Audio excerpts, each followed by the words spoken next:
मार्कंडेय जी ने कहा, हे पितामह, जो इस संसार में परम गोपनीय तथा मनुष्यों की सब प्रकार से रक्षा करने वाला है और जो अब तक आपने दूसरे किसी के सामने प्रकट नहीं किया हो, ऐसा कोई साधन मुझे बताइए। ब्राह्मण, ऐसा साधन तो एक देवी का कवच ही है, जो गोपनीय से भी परम गोपनीय, पवित्र तथा संपूर्ण प्राणियों का उपकार करने वाला है। महामुने, उसे श्रवण करो। प्रथम नाम शैलपुत्री है, दूसरी मूर्ति का नाम ब्रह्मचारिणी है, तीसरा स्वरूप चंद्रघंटा के नाम से प्रसिद्ध है, चौथी मूर्ति को कूष्मांडा कहते हैं, पांचवीं दुर्गा का नाम स्कंद माता है, देवी के छठे रूप को कात्यायनी कहते हैं, सातवां कालरात्रि और आठवां स्वरूप महागौरी के नाम से प्रसिद्ध है, नवीं दुर्गा का नाम सिद्धिदात्री है। ये सब नाम सर्वज्ञ महात्मा वेद भगवान के द्वारा ही प्रतिपादित हुए हैं। जो मनुष्य अग्नि में जल रहा हो, रणभूमि में शत्रुओं से घिर गया हो, विषम संकट में फंस गया हो तथा इस प्रकार भय से आतुर होकर जो भगवती दुर्गा की शरण में प्राप्त हुए हों, उनका कभी कोई अमंगल नहीं होता। युद्ध समय संकट में पड़ने पर भी उनके ऊपर कोई विपत्ति नहीं दिखाई देती, उनके शोक, दुख और भय की प्राप्ति नहीं होती। जिन्होंने भक्तिपूर्वक देवी का स्मरण किया है, उनका निश्चय ही अभ्युदय होता है। देवेश्वरी, जो तुम्हारा चिंतन करते हैं, उनकी तुम निसंदेह रक्षा करती हो। चामुंडा देवी प्रेत पर आरूढ़ होती हैं, वाराही भैंसे पर सवारी करती हैं, ऐन्द्री का वाहन ऐरावत हाथी है, वैष्णवी देवी गरुड़ पर ही आसन जमाती हैं, माहेश्वरी वृषभ पर आरूढ़ होती है, कौमारी का मयूर है। भगवान विष्णु की प्रियतमा लक्ष्मी देवी कमल के आसन पर विराजमान है और हाथों में कमल धारण किए हुए हैं। वृषभ पर आरूढ़ ईश्वरी देवी ने श्वेत रूप धारण कर रखा है। ब्राह्मी देवी हंस पर बैठी हुई हैं और सब प्रकार के आभूषणों से विभूषित हैं। इस प्रकार ये सभी माताएं सब प्रकार की योग शक्तियों से संपन्न हैं।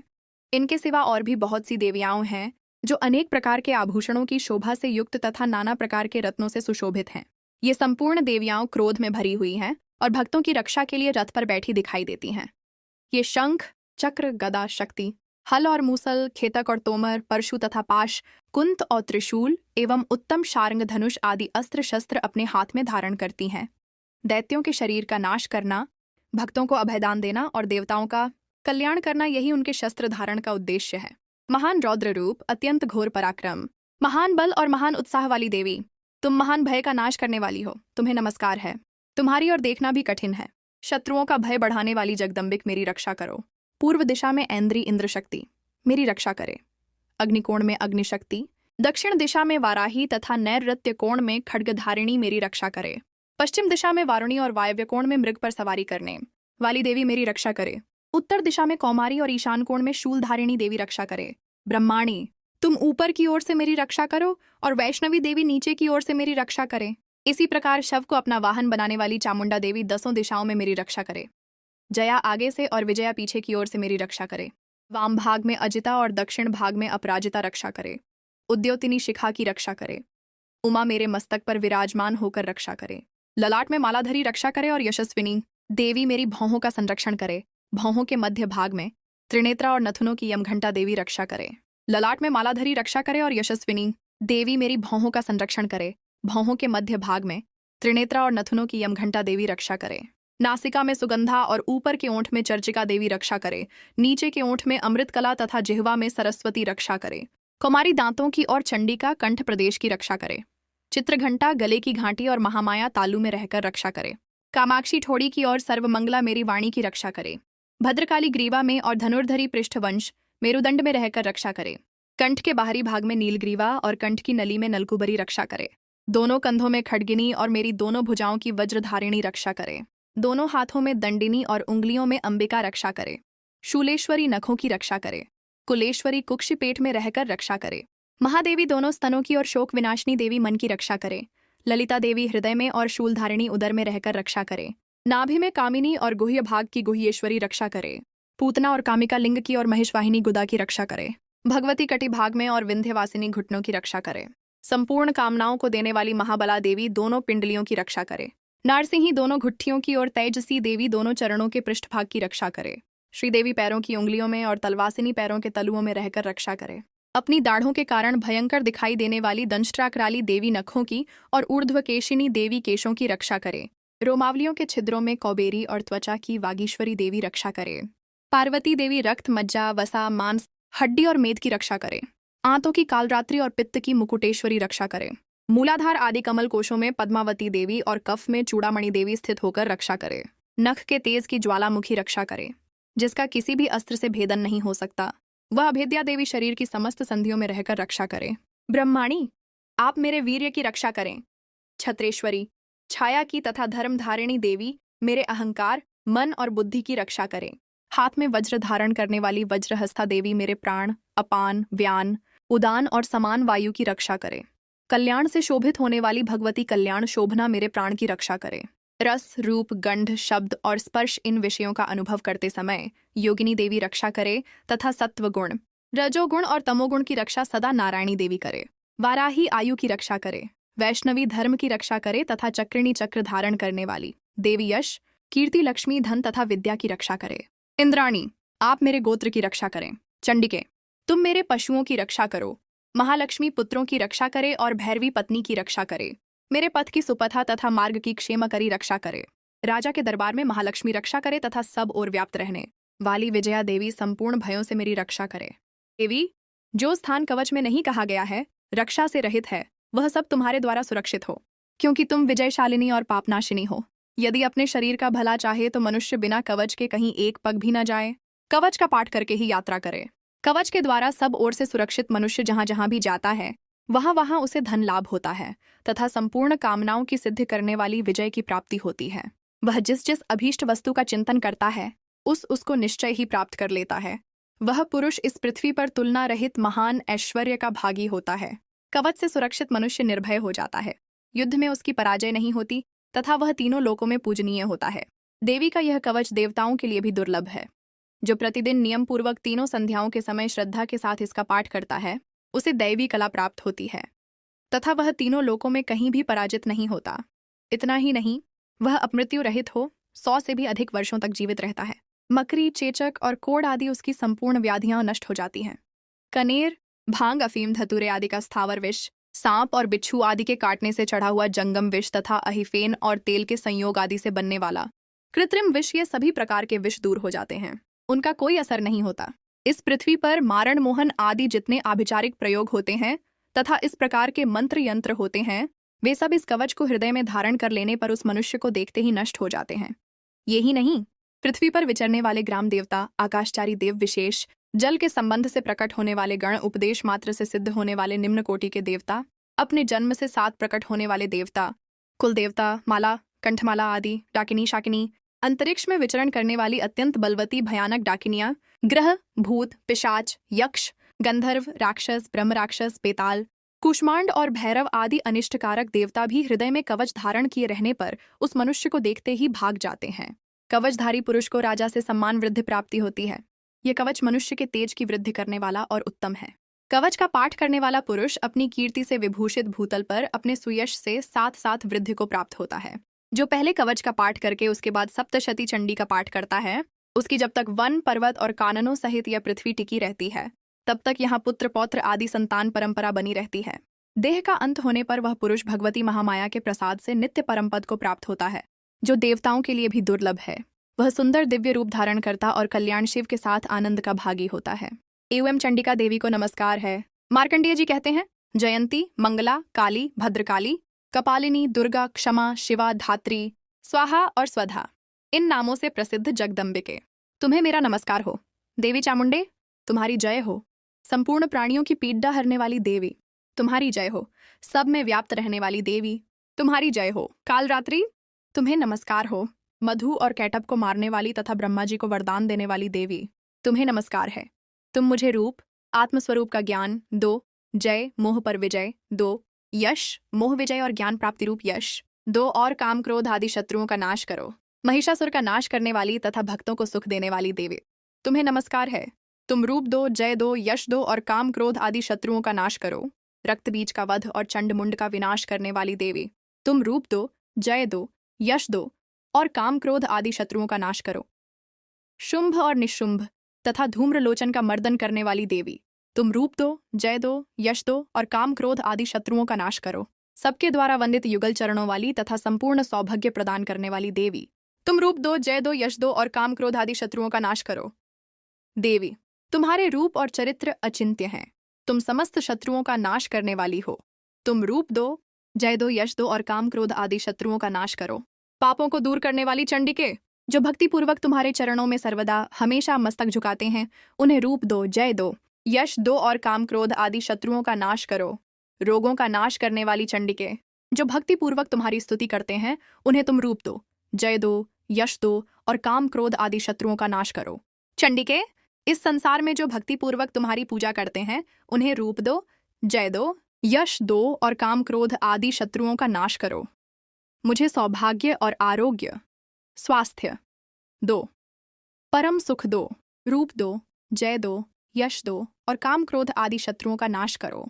जो मुझसे द्वेष करते हो, उनका नाश और मेरे बल की वृद्धि करो।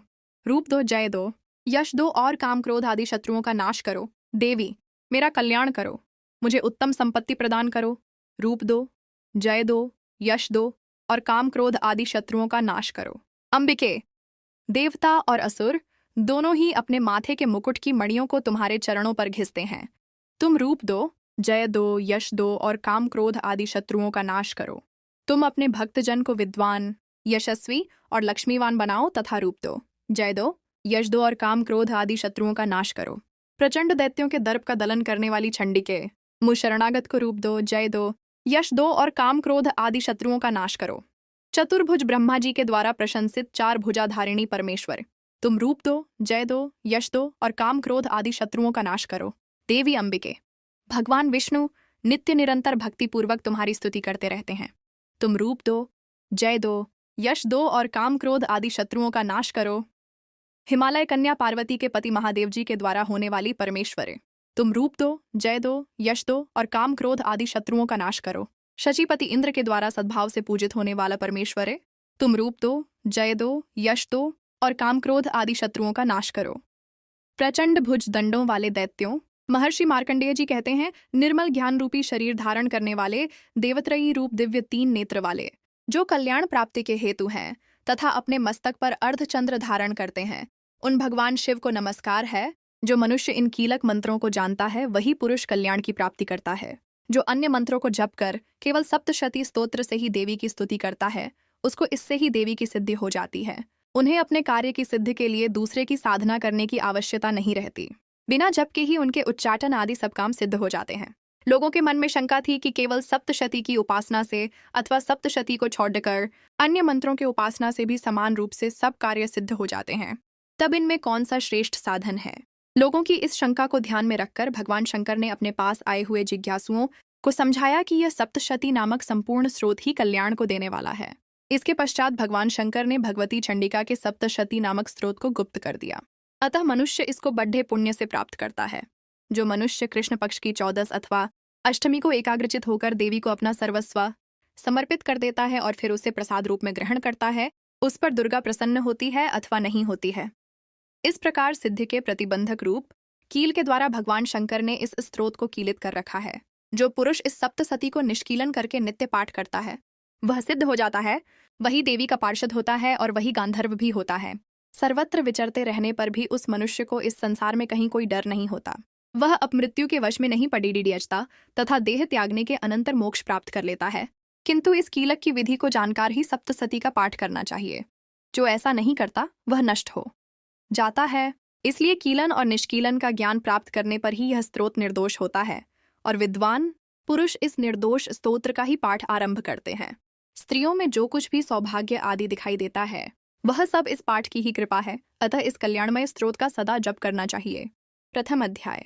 एवं प्रथम चरित्र के ब्रह्मा आर्षि, महाकाली देवता, गायत्री छंद, नंदा शक्ति, रक्तदंती का बीज अग्रितत्व और ऋग्वेद स्वरूप है। श्री महाकाली देवता की प्रसत्रता के लिए प्रथम चरित्र के जप में विनियोग किया जाता है। भगवान विष्णु के सौ जाने पर मधु और कैटभ को मारने के लिए कमल जन्मा ब्रह्मा जी ने जिनका स्तवन किया था, उन महाकाली देवी का मैं ध्यान करती हूँ। वे अपने 10 हाथों में खड्ग, चक्र, गदा, बाण, धनुष, परिघ, शूल, भुशुंडी, मस्तक और शंख धारण करती हैं। उनके 3 नेत्र हैं। वे समस्त अंगों में दिव्य आभूषणों से विभूषित हैं। उनके शरीर की कांति नीलमणि के समान है तथा वे 10 मुख और 10 पैरों से युक्त हैं। एवं चंडी देवी को नमस्कार है। मार्कंडेय जी बोले, सूर्य के पुत्र साविरणी, जो 8वें मनु कहे जाते हैं, उनकी उत्पत्ति की कथा विस्तार पूर्वक कहता हूँ, सुनो। सूर्य कुमार महाभाग सवर्णी भगवती महामाया के अनुग्रह से जिस प्रकार मनवंतर के स्वामी हुए, वही प्रसंग सुनाता हूँ। पूर्वकाल की बात है। सूरत नाम के एक राजा थे जो चैत्र वंश में उत्पन्न हुए थे। उनका समस्त भूमंडल पर अधिकार था। वे प्रजा का अपने पुत्रों की भांति धर्मपूर्वक पालन करते थे।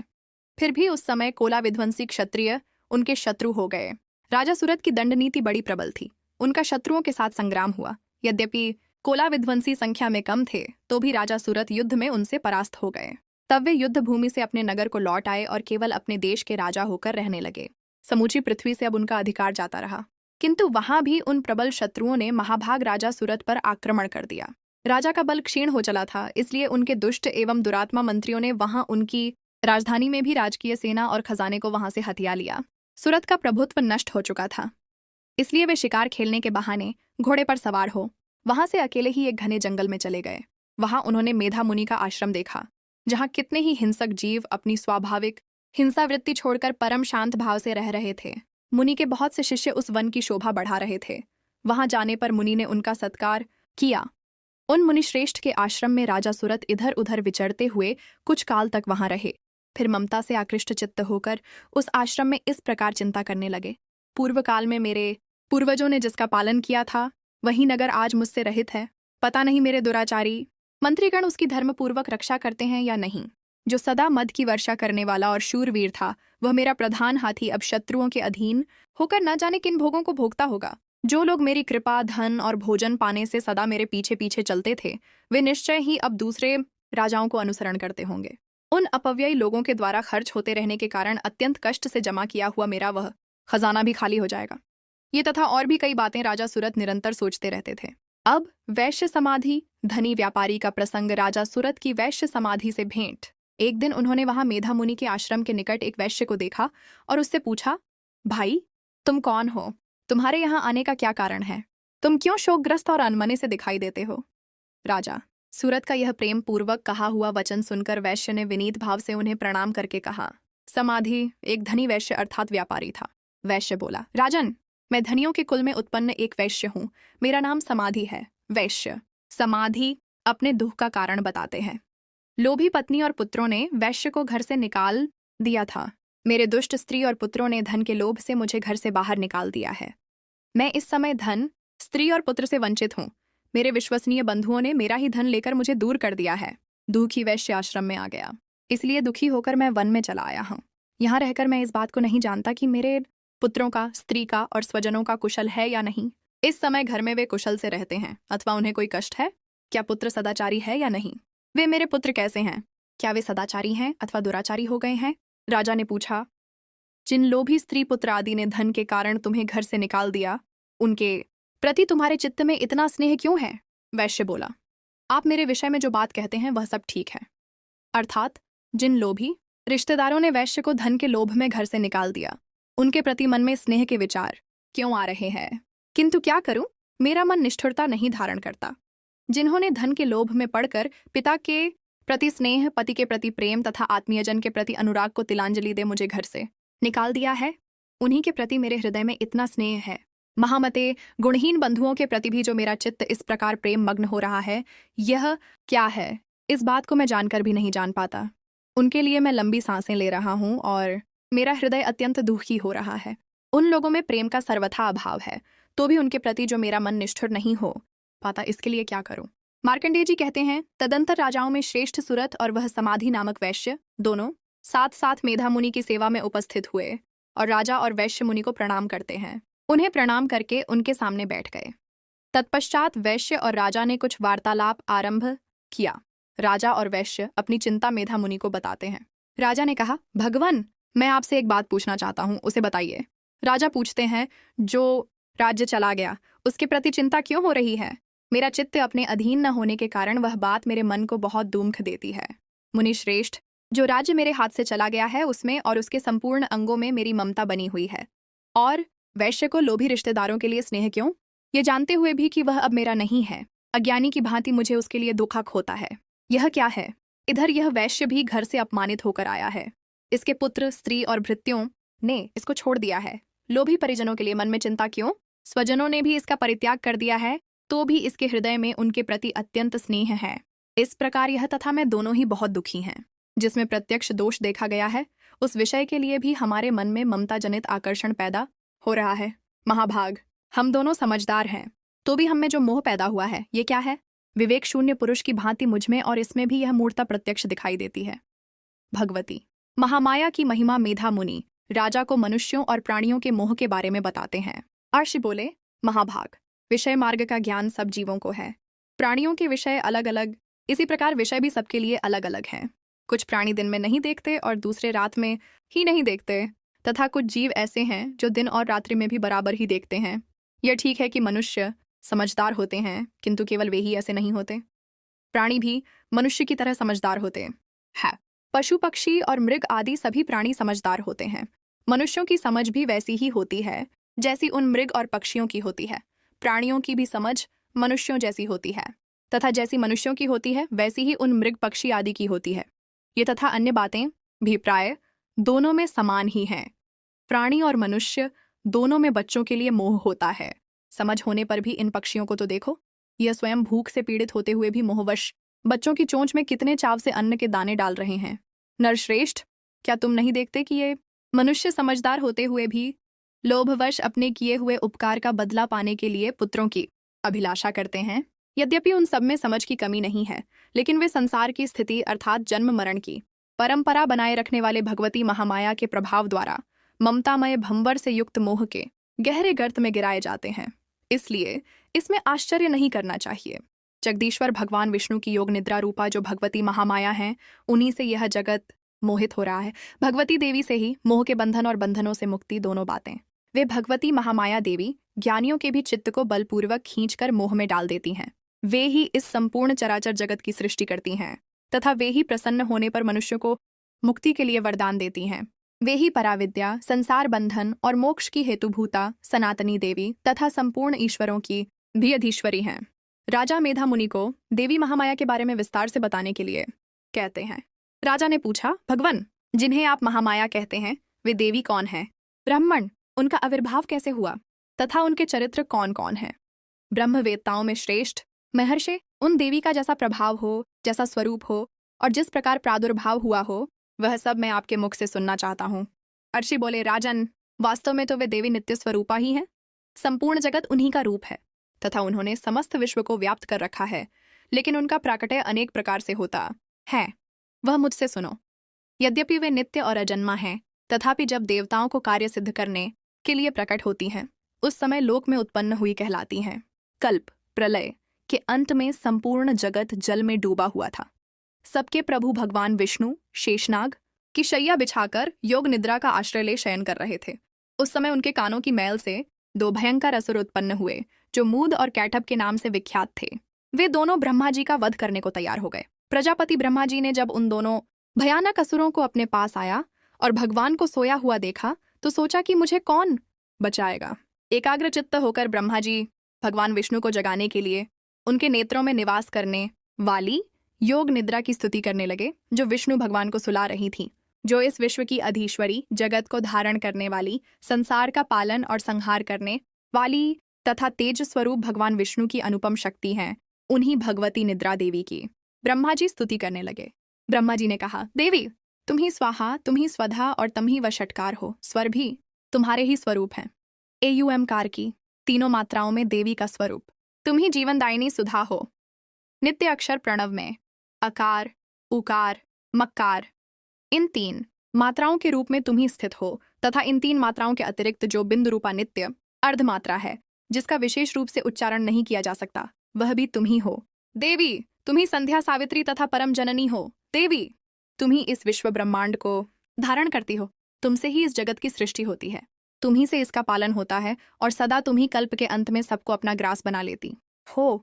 जगन्मयी देवी, इस जगत की उत्पत्ति के समय तुम सृष्टि रूपा हो, पालन काल में स्थिति रूपा हो तथा कल्पांत के समय संहार रूप धारण करने वाली हो। तुम ही महाविद्या, महामाया, महामेधा, महास्मृति, महामोह रूपा, महादेवी और महासुरी हो। तुम ही तीनों गुणों को उत्पन्न करने वाली सबकी प्रकृति हो।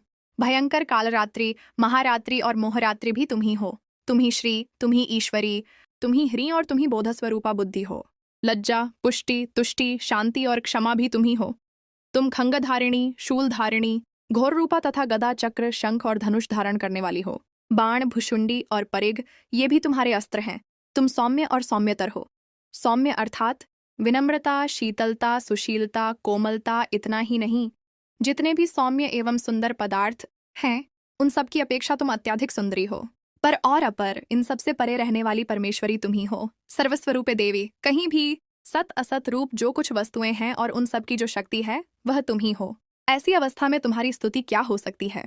जो इस जगत की सृष्टि, पालन और संहार करते हैं, उन भगवान को भी जब तुमने निद्रा के अधीन कर दिया है तो तुम्हारी स्तुति करने में यहाँ कौन समर्थ हो सकता है? मुझको, भगवान शंकर को तथा भगवान विष्णु को भी तुमने ही शरीर धारण कराया है, अतः तुम्हारी स्तुति करने की शक्ति किसमें है? देवी, तुम तो अपने इन उदार प्रभावों से ही प्रशंसित हो। देवता भगवान विष्णु को जगाने के लिए माँ भगवती से विनती करते हैं, ये जो दोनों असुर मधु और कैटभ हैं इनको मोह में डाल दो और जगदीश्वर भगवान विष्णु को शीघ्र ही जगा दो। साथ ही इनके भीतर इन दोनों असुरों को, मधु और कैटभ को मार डालने की बुद्धि उत्पन्न कर दो। आर्षि कहते हैं, राजन, जब ब्रह्मा जी ने वहां मधु और कैटभ को मारने के उद्देश्य से भगवान विष्णु को जगाने के लिए तमोगुण की अधिष्ठात्री देवी योग निद्रा की इस प्रकार स्तुति की, तब वे भगवान के नेत्र, मुख, नासिका, बाहु, हृदय और वक्ष स्थल से निकलकर अव्यक्त जन्मा ब्रह्मा जी की दृष्टि के समक्ष खड़ी हो गई। योग निद्रा से मुक्त होने पर जगत के स्वामी भगवान जनार्दन उस एकार्णव के जल में शेषनाग की शैया से जाग उठे। फिर उन्होंने उन दोनों असुरों को देखा। वे दुरात्मा मधु और कैटभ अत्यंत बलवान तथा पराक्रमी थे और क्रोध से आंखें लाल किए ब्रह्मा जी को खा जाने के लिए उद्योग कर रहे थे। तब भगवान श्रीहरि ने उठकर उन दोनों के साथ 5000 वर्षों तक केवल बाहु युद्ध किया। वे दोनों भी अत्यंत बल के कारण उन्मत्त हो रहे थे। तब महामाया ने उन्हें मोह में डाल दिया और वे भगवान विष्णु से कहने लगे, हम तुम्हारी वीरता से संतुष्ट हैं, तुम हम लोगों से कोई वर मांगो। श्री भगवान बोले, यदि तुम दोनों मुझ पर प्रसन्न हो तो अब मेरे हाथ से मारे जाओ। भगवान विष्णु दैत्यों को उनके हाथ से मरने के लिए कहते हैं, बस इतना सा ही मैंने वर मांगा है, यहाँ दूसरे किसी वर से क्या लेना है? असुरों को गलती का एहसास होता है। आर्ष कहते हैं, उन दैत्यों को अब अपनी भूल मालूम पड़ थी। उन्होंने देखा कि सब जगह पानी ही पानी है और कहीं भी सूखा स्थान नहीं दिखाई दे रहा है। कल्प प्रलय के अंत में संपूर्ण जगत जल में डूबा हुआ था। तब कमलनयन भगवान से कहा, जहां पृथ्वी जल में डूबी हुई न हो, जहां सूखा स्थान हो, वही हमारा वध करो। आर्षि कहते हैं, तब तथास्तु कहकर शंख, चक्र और गदा धारण करने वाले भगवान ने उन दोनों के मस्तक अपनी जांघ पर रखकर चक्र से काट डाले। इस प्रकार ये देवी महामाया ब्रह्मा जी की स्तुति करने पर स्वयं प्रकट हुई थीं। अब पुनः तुम से उनके प्रभाव का वर्णन करता हूं, सो सुनो। इस प्रकार श्री मार्कंडेय पुराण में सावर्णिक मनवंतर की कथा के अंतर्गत देवी महात्म्य में मधु कैटभ वध नामक पहला अध्याय पूरा हुआ। द्वितीय अध्याय ऊ मध्यम चरित्र के विष्णु आर्षि, महालक्ष्मी देवता, उष्णिक छंद, शाकंभरी शक्ति, दुर्गा, बीज, वायु तत्व और यजुर्वेद स्वरूप है। श्री महालक्ष्मी की प्रसन्नता के लिए मध्यम चरित्र के पाठ में इसका विनियोग है। मैं कमल के आसन पर बैठी हुई प्रसन्न मुख वाली महिषासुरमर्दिनी भगवती महालक्ष्मी का भजन करता हूँ, जो अपने हाथों में अक्षमाला, फरसा, गदा, बाण, वज्र, पद्म, धनुष, कुंडिका, दंड, शक्ति, खड्ग, ढाल, शंख, घंटा, मधुपात्र, शूल, पाश और चक्र धारण करती हैं। और श्री कहते हैं, पूर्व काल में देवताओं और असुरों में पूरे 100 वर्षों तक घोर संग्राम हुआ था। उसमें असुरों का स्वामी महिषासुर था और देवताओं के नायक इंद्र थे। उस युद्ध में देवताओं की सेना महाबली असुरों से परास्त हो गई। संपूर्ण देवताओं को जीतकर महिषासुर इंद्र बन बैठा।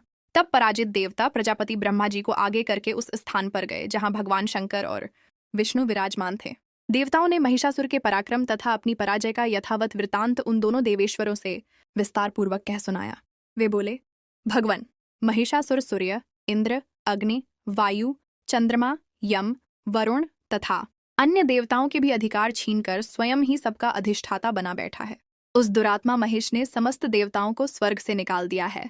अब वे मनुष्यों की भांति पृथ्वी पर विचरते हैं। दैत्यों की यह सारी करतूत हमने आप लोगों से कह सुनाई। अब हम आपकी शरण में आए हैं, उसके वध का कोई उपाय सोचिए। इस प्रकार देवताओं के वचन सुनकर भगवान विष्णु और शिव ने दैत्यों पर बड़ा क्रोध किया। उनकी भौहें तन गईं और मुंह टेढ़ा हो गया। तब अत्यंत कोप में भरे हुए चक्रपाणी श्री विष्णु के मुख से एक महान तेज प्रकट हुआ। इसी प्रकार ब्रह्मा, शंकर तथा इंद्र आदि अन्यान्य देवताओं के शरीर से भी बड़ा भारी तेज निकला। वह सब मिलकर एक हो गया। महान तेज का वह पुंज जाज्वल्यमान पर्वत सा जान पड़ा। देवताओं ने देखा, वहां उसकी ज्वालाएं संपूर्ण दिशाओं में व्याप्त हो रही थीं। संपूर्ण देवताओं के शरीर से प्रकट हुए उस तेज की कहीं तुलना नहीं थी। एकत्रित होने पर वह एक नारी के रूप में परिणत हो गया और अपने प्रकाश से तीनों लोकों में व्याप्त जान पड़ा। भगवान शंकर का जो तेज था उससे उस देवी का मुख प्रकट हुआ। यमराज के तेज से उसके सिर में बाल निकल आए। श्री विष्णु भगवान के तेज से उसकी भुजाएं उत्पन्न हुईं। चंद्रमा के तेज से दोनों स्तनों का और इंद्र के तेज से मध्य भाग कटि प्रदेश का प्रादुर्भाव हुआ। वरुण के तेज से जंघा और पिंडली तथा पृथ्वी के तेज से नितंब भाग प्रकट हुआ।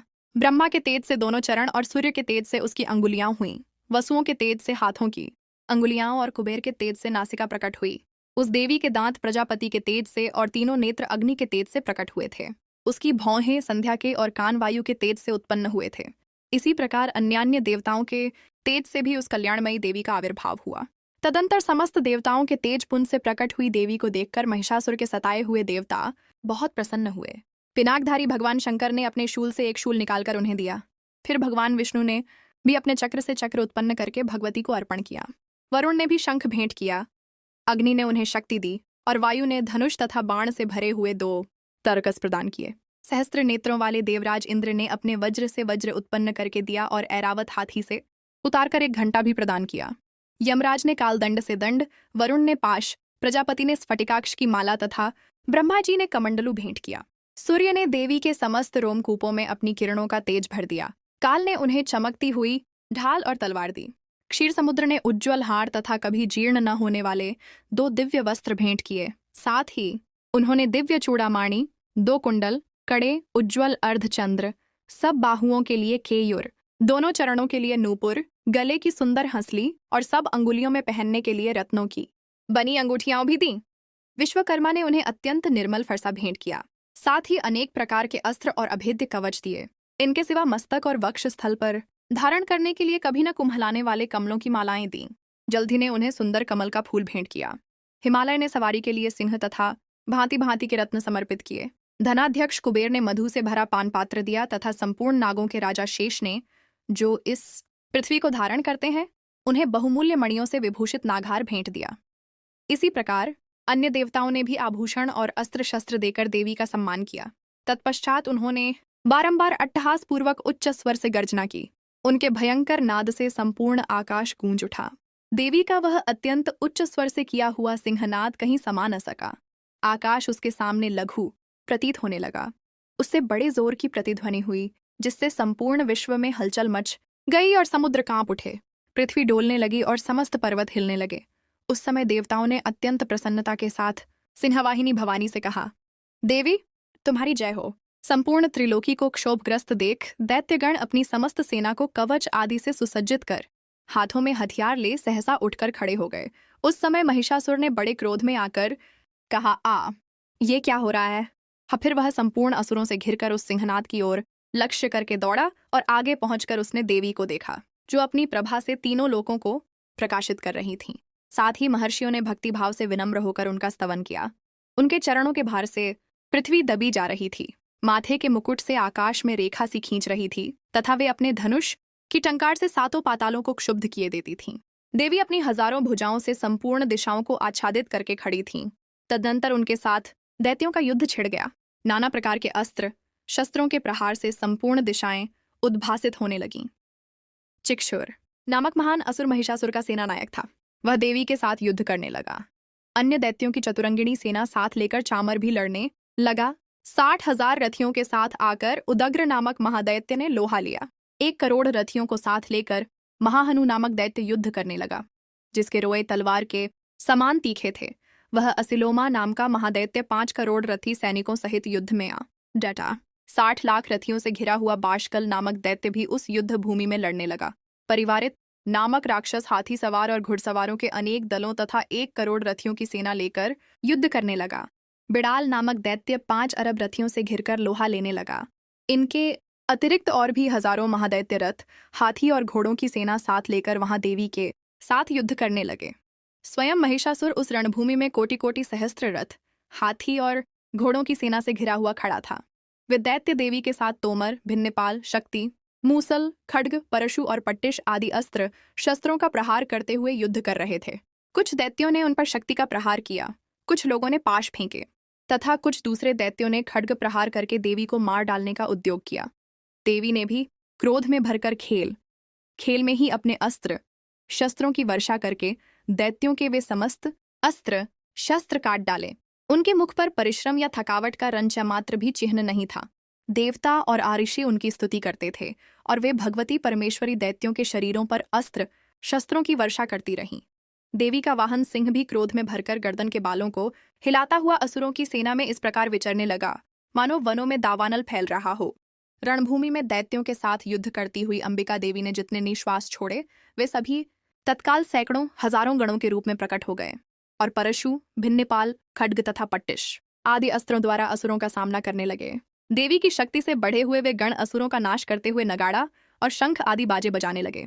उस संग्राम महोत्सव में कितने ही गण मृदंग बजा रहे थे। तदनंतर देवी ने त्रिशूल से, गदा से, शक्ति की वर्षा से और खड्ग आदि से सैकड़ों महादैत्यों का संहार कर डाला। कितनों को घंटे के भयंकर नाद से मूर्छित करके मार गिराया। बहुतेरे दैत्यों को पाश से बांधकर धरती पर घसीटा।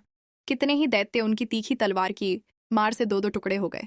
कितने ही गदा की चोट से घायल हो धरती पर सो गए। कितने ही मूसल की मार से अत्यंत आहत होकर रक्त वमन करने लगे। कुछ दैत्य शूल से छाती फट जाने के कारण पृथ्वी पर ढेर हो गए। उस रणांगण में बाण समूहों की वृष्टि से कितने ही असुरों की कमर टूट गई। बाज की तरह झपटने वाले देवपीड़क दैत्यगण अपने प्राणों से हाथ धोने लगे। किन्हीं की बाहें छिन्न भिन्न हो गईं, कितनों की गर्दनें कट गईं। कितने ही दैत्यों के मस्तक कट कट कर गिरने लगे। कुछ लोगों के शरीर मध्य भाग में ही विदीर्ण हो गए। कितने ही महादैत्य जांघें कट जाने से पृथ्वी पर गिर पड़े। कितनों को ही देवी ने एक बांह, एक पैर और एक नेत्र वाले करके दो टुकड़ों में चीर डाला। कितने ही दैत्य मस्तक कट जाने पर भी गिरकर फिर उठ जाते और केवल धड़ के ही रूप में अच्छे अच्छे हथियार हाथ में ले देवी के साथ युद्ध करने लगते थे। दूसरे कबंध युद्ध के बाजों की लय पर नाचते थे। कितने ही बिना सिर के धड़ हाथों में खड्ग, शक्ति और रष्टि लिए दौड़ते थे तथा दूसरे महादैत्य ठहरो ठहरो ये कहते हुए देवी को युद्ध के लिए ललकारते थे। जहां वह घोर संग्राम हुआ था वहां की धरती देवी के गिराए हुए रथ, हाथी, घोड़े और असुरों की लाशों से ऐसी पड़ गई थी कि वहां चलना फिरना असंभव हो गया था। दैत्यों की सेना में हाथी, घोड़े और असुरों के शरीरों से इतनी अधिक मात्रा में रक्तपात हुआ था कि थोड़ी देर में वहां खून की बड़ी बड़ी नदियां बहने लगीं। जगदम्बा ने असुरों की विशाल सेना को क्षण भर में नष्ट कर दिया। ठीक उसी तरह जैसे तृण और काठ के भारी ढेर को आग कुछ ही क्षणों में भस्म कर देती है। और वह सिंह भी गर्दन के बालों को हिला हिलाकर जोर जोर से गर्जना करता हुआ दैत्यों के शरीर से मानो उनके प्राण चुन लेता था। वहां देवी के गणों ने भी उन महादैत्यों के साथ ऐसा युद्ध किया जिससे आकाश में खड़े हुए देवतागण उन पर बहुत संतुष्ट हुए और फूल बरसाने लगे। इस प्रकार श्री मार्कंडेय पुराण में सावर्णिक मनवंतर की कथा के अंतर्गत देवी महात्म्य में महिषासुर की सेना का वध नामक दूसरा अध्याय पूरा हुआ। तृतीय अध्याय। जगदम्बा के श्रीअंगों की कांति उदय काल के सहस्त्रों सूर्यों के समान है। वे लाल रंग की रेशमी साड़ी पहने हुए हैं। उनके गले में मुंडमाला शोभा पा रही है। दोनों स्तनों पर रक्त चंदन का लेप लगा है। वे अपने कर कमलों में जप मालिका, विद्या और अभय तथा वर नामक मुद्राएं धारण किए हुए हैं। 3 नेत्रों में सुशोभित मुखारविंद की बड़ी शोभा हो रही है। उनके मस्तक पर चंद्रमा के साथ ही रत्नमय मुकुट बंधा है तथा वे कमल के आसन पर विराजमान हैं। ऐसी देवी को मैं भक्तिपूर्वक प्रणाम करता हूँ। ऋषि कहते हैं, दैत्यों की सेना को इस प्रकार तहस नहस होते देख महादैत्य सेनापति चिक्षुर क्रोध में भरकर अंबिका देवी से युद्ध करने के लिए आगे बढ़ा। वह असुर रणभूमि में देवी के ऊपर इस प्रकार बाणों की वर्षा करने लगा जैसे बादल मेरुगिरी के शिखर पर पानी की धार बरसा रहा हो। तब देवी ने अपने बाणों से उसके बाण समूह को अनायास ही काटकर उसके घोड़ों और सारथी को भी मार डाला। साथ ही उसके धनुष तथा अत्यंत ऊंची ध्वजा को भी तत्काल काट गिराया। धनुष कट जाने पर उसके अंगों को अपने बाणों से बेंध डाला। धनुष, रथ, घोड़े और सारथी के नष्ट हो जाने पर वह असुर ढाल और तलवार लेकर देवी की ओर दौड़ा। उसने तीखी धार वाली तलवार से सिंह के मस्तक पर चोट करके देवी की भी बाईं भुजा में बड़े वेग से प्रहार किया। राजन! देवी की बांह पर पहुंचते ही वह तलवार टूट गई। फिर तो क्रोध से लाल आंखें करके उस राक्षस ने शूल हाथ में लिया और उसे उस महादैत्य ने भगवती भद्रकाली के ऊपर चलाया। वह शूल आकाश से गिरते हुए सूर्यमंडल की भांति अपने तेज से प्रज्वलित हो उठा। उस शूल को अपनी ओर आते देख देवी ने भी शूल का प्रहार किया। उससे राक्षस के शूल के सैकड़ों टुकड़े हो गए। साथ ही महादैत्य चिक्षुर की भी धज्जियां उड़ गईं। वह प्राणों से हाथ धो बैठा। महिषासुर के सेनापति उस महापराक्रमी चिक्षुर के मारे जाने पर देवताओं को पीड़ा देने वाला चामर हाथी पर चढ़कर आया। उसने भी देवी के ऊपर शक्ति का प्रहार किया, किंतु जगदम्बा ने उसे अपने हुंकार से ही आहत एवं निष्प्रभ करके तत्काल पृथ्वी पर गिरा दिया। शक्ति टूटकर गिरी हुई देख चामर को बड़ा क्रोध हुआ। अब उसने शूल चलाया, किंतु देवी ने उसे भी अपने बाणों द्वारा काट डाला। इतने में ही देवी का सिंह उछलकर हाथी के मस्तक पर चढ़ बैठा और उस दैत्य के साथ खूब जोर लगाकर बाहुयुद्ध करने लगा। वे दोनों लड़ते लड़ते हाथी से पृथ्वी पर आ गए और अत्यंत क्रोध में भरकर एक दूसरे पर बड़े भयंकर प्रहार करते हुए लड़ने लगे। तदनंतर सिंह बड़े वेग से आकाश की ओर उछला और उधर से गिरते समय उसने पंजों की मार से चामर का सिर धड़ से अलग कर दिया। इसी प्रकार उदग्र भी शिला और वक्ष आदि की मार खाकर रणभूमि में देवी के हाथ से मारा गया तथा कराल भी दांतों, मुक्कों और थप्पड़ों की चोट से धराशायी हो गया। क्रोध में भरी हुई देवी ने गदा की चोट से उद्धत का कचूमर निकाल डाला, भिन्नपाल से वाशकल को तथा बाणों से ताम्र और अंधक को मौत के घाट उतार दिया। 3 नेत्रों वाली परमेश्वरी ने त्रिशूल से उग्रास्य, उग्रवीर्य तथा महाहनु नामक दैत्यों को मार डाला। तलवार की चोट से विडाल के मस्तक को धड़ से काट गिराया। दुर्धर और दुर्मुख इन दोनों को भी अपने बाणों से यमलोक भेज दिया। इस प्रकार अपनी सेना का संहार होता देख महिषासुर ने भैंसे का रूप धारण करके देवी के गणों को त्रास देना आरंभ किया। किन्हीं को थूथुन से मारकर, किन्हीं के ऊपर खुरों का प्रहार करके, किन्हीं को पूंछ से चोट पहुंचाकर, कुछ को सींगों से विदीर्ण करके, कुछ गणों को वेग से, किन्हीं को सिंहनाद से, कुछ को चक्कर देकर और कितनों को निश्वास वायु के झोंके से धराशायी कर दिया। इस प्रकार गणों की सेना को गिराकर वह असुर महादेवी के सिंह को मारने के लिए झपटा। इससे जगदम्बा को बड़ा क्रोध हुआ। उधर महापराक्रमी महिषासुर भी क्रोध में भरकर धरती को खुरों से खोदने लगा तथा अपने सींगों से ऊंचे ऊंचे पर्वतों को उठाकर फेंकने और गर्जने लगा। उसके वेग से चक्कर देने के कारण पृथ्वी क्षुब्ध होकर फटने लगी। उसकी पूंछ से टकराकर समुद्र सब ओर से धरती को डुबोने लगा। हिलते हुए सींगों के आघात से विदीर्ण होकर बादलों के टुकड़े टुकड़े हो गए। उसके श्वास की प्रचंड वायु के वेग से उड़े हुए सैकड़ों पर्वत आकाश से गिरने लगे। इस प्रकार क्रोध में भरे हुए उस महादैत्य को अपनी ओर आते देख चंडिका ने उसका वध करने के लिए महान क्रोध किया। उन्होंने पाश फेंककर उस महान असुर को बांध लिया। उस महासंग्राम में बंध जाने पर उसने भैंसे का रूप त्याग दिया और तत्काल सिंह के रूप में वह प्रकट हो गया। उस अवस्था में जगदम्बा ज्यों ही उसका मस्तक काटने के लिए उद्यत हुई, त्यों ही वह खड्गधारी पुरुष के रूप में दिखाई देने लगा। तब देवी ने तुरंत ही बाणों की वर्षा करके ढाल और तलवार के साथ उस पुरुष को बींध डाला। इतने में ही वह महान गजराज के रूप में परिणत हो गया तथा अपनी सूंड से देवी के विशाल सिंह को खींचने और गर्जने लगा। खींचते समय देवी ने तलवार से उसकी सूंड काट डाली। तब उस महादैत्य ने पुनः भैंसे का शरीर धारण कर लिया और पहले की ही भांति चराचर प्राणियों सहित तीनों लोगों को व्याकुल करने लगा। तब क्रोध में भरी हुई जगन्माता चंडिका बारंबार उत्तम मधु का पान करने और लाल आंखें करके हंसने लगीं। उधर वह बल और पराक्रम के मद से उन्मत्त हुआ। राक्षस गर्जने लगा और अपने सींगों से चंडी के ऊपर पर्वतों को फेंकने लगा। उस समय देवी अपने बाणों के समूहों से उसके फेंके हुए पर्वतों को चूर्ण करती हुई बोली। बोलते समय उनका मुख मधु के मद से लाल हो रहा था और वाणी लड़खड़ा रही थी। देवी ने कहा, ओ मूढ़, मैं जब तक मधु पीती हूँ तब तक तू क्षण भर के लिए खूब गर्ज ले। मेरे हाथ से यहीं तेरी मृत्यु हो जाने पर अब शीघ्र ही देवता भी गर्जना करेंगे। आर्षि कहते हैं, यूं कहकर देवी उछली और उस महादैत्य के ऊपर चढ़ गई। फिर अपने पैर से उसे दबाकर उन्होंने शूल से उसके कंठ में आघात किया। उनके पैर से दबा होने पर भी महिषासुर अपने मुख से दूसरे रूप में बाहर होने लगा। अभी आधे शरीर से ही वह बाहर निकलने पाया थी कि देवी ने अपने प्रभाव से उसे रोक दिया। आधा निकला होने पर भी वह महादैत्य देवी से युद्ध करने लगा। तब देवी ने बहुत बड़ी तलवार से उसका मस्तक काट गिराया। फिर तो हाहाकार करती हुई दैत्यों की सारी सेना भाग गई तथा संपूर्ण देवता अत्यंत प्रसन्न हो गए। देवताओं ने दिव्य महर्षियों के साथ दुर्गा देवी का स्तवन किया। गंधर्वराज गाने लगे तथा अप्सराएं नृत्य करने लगीं।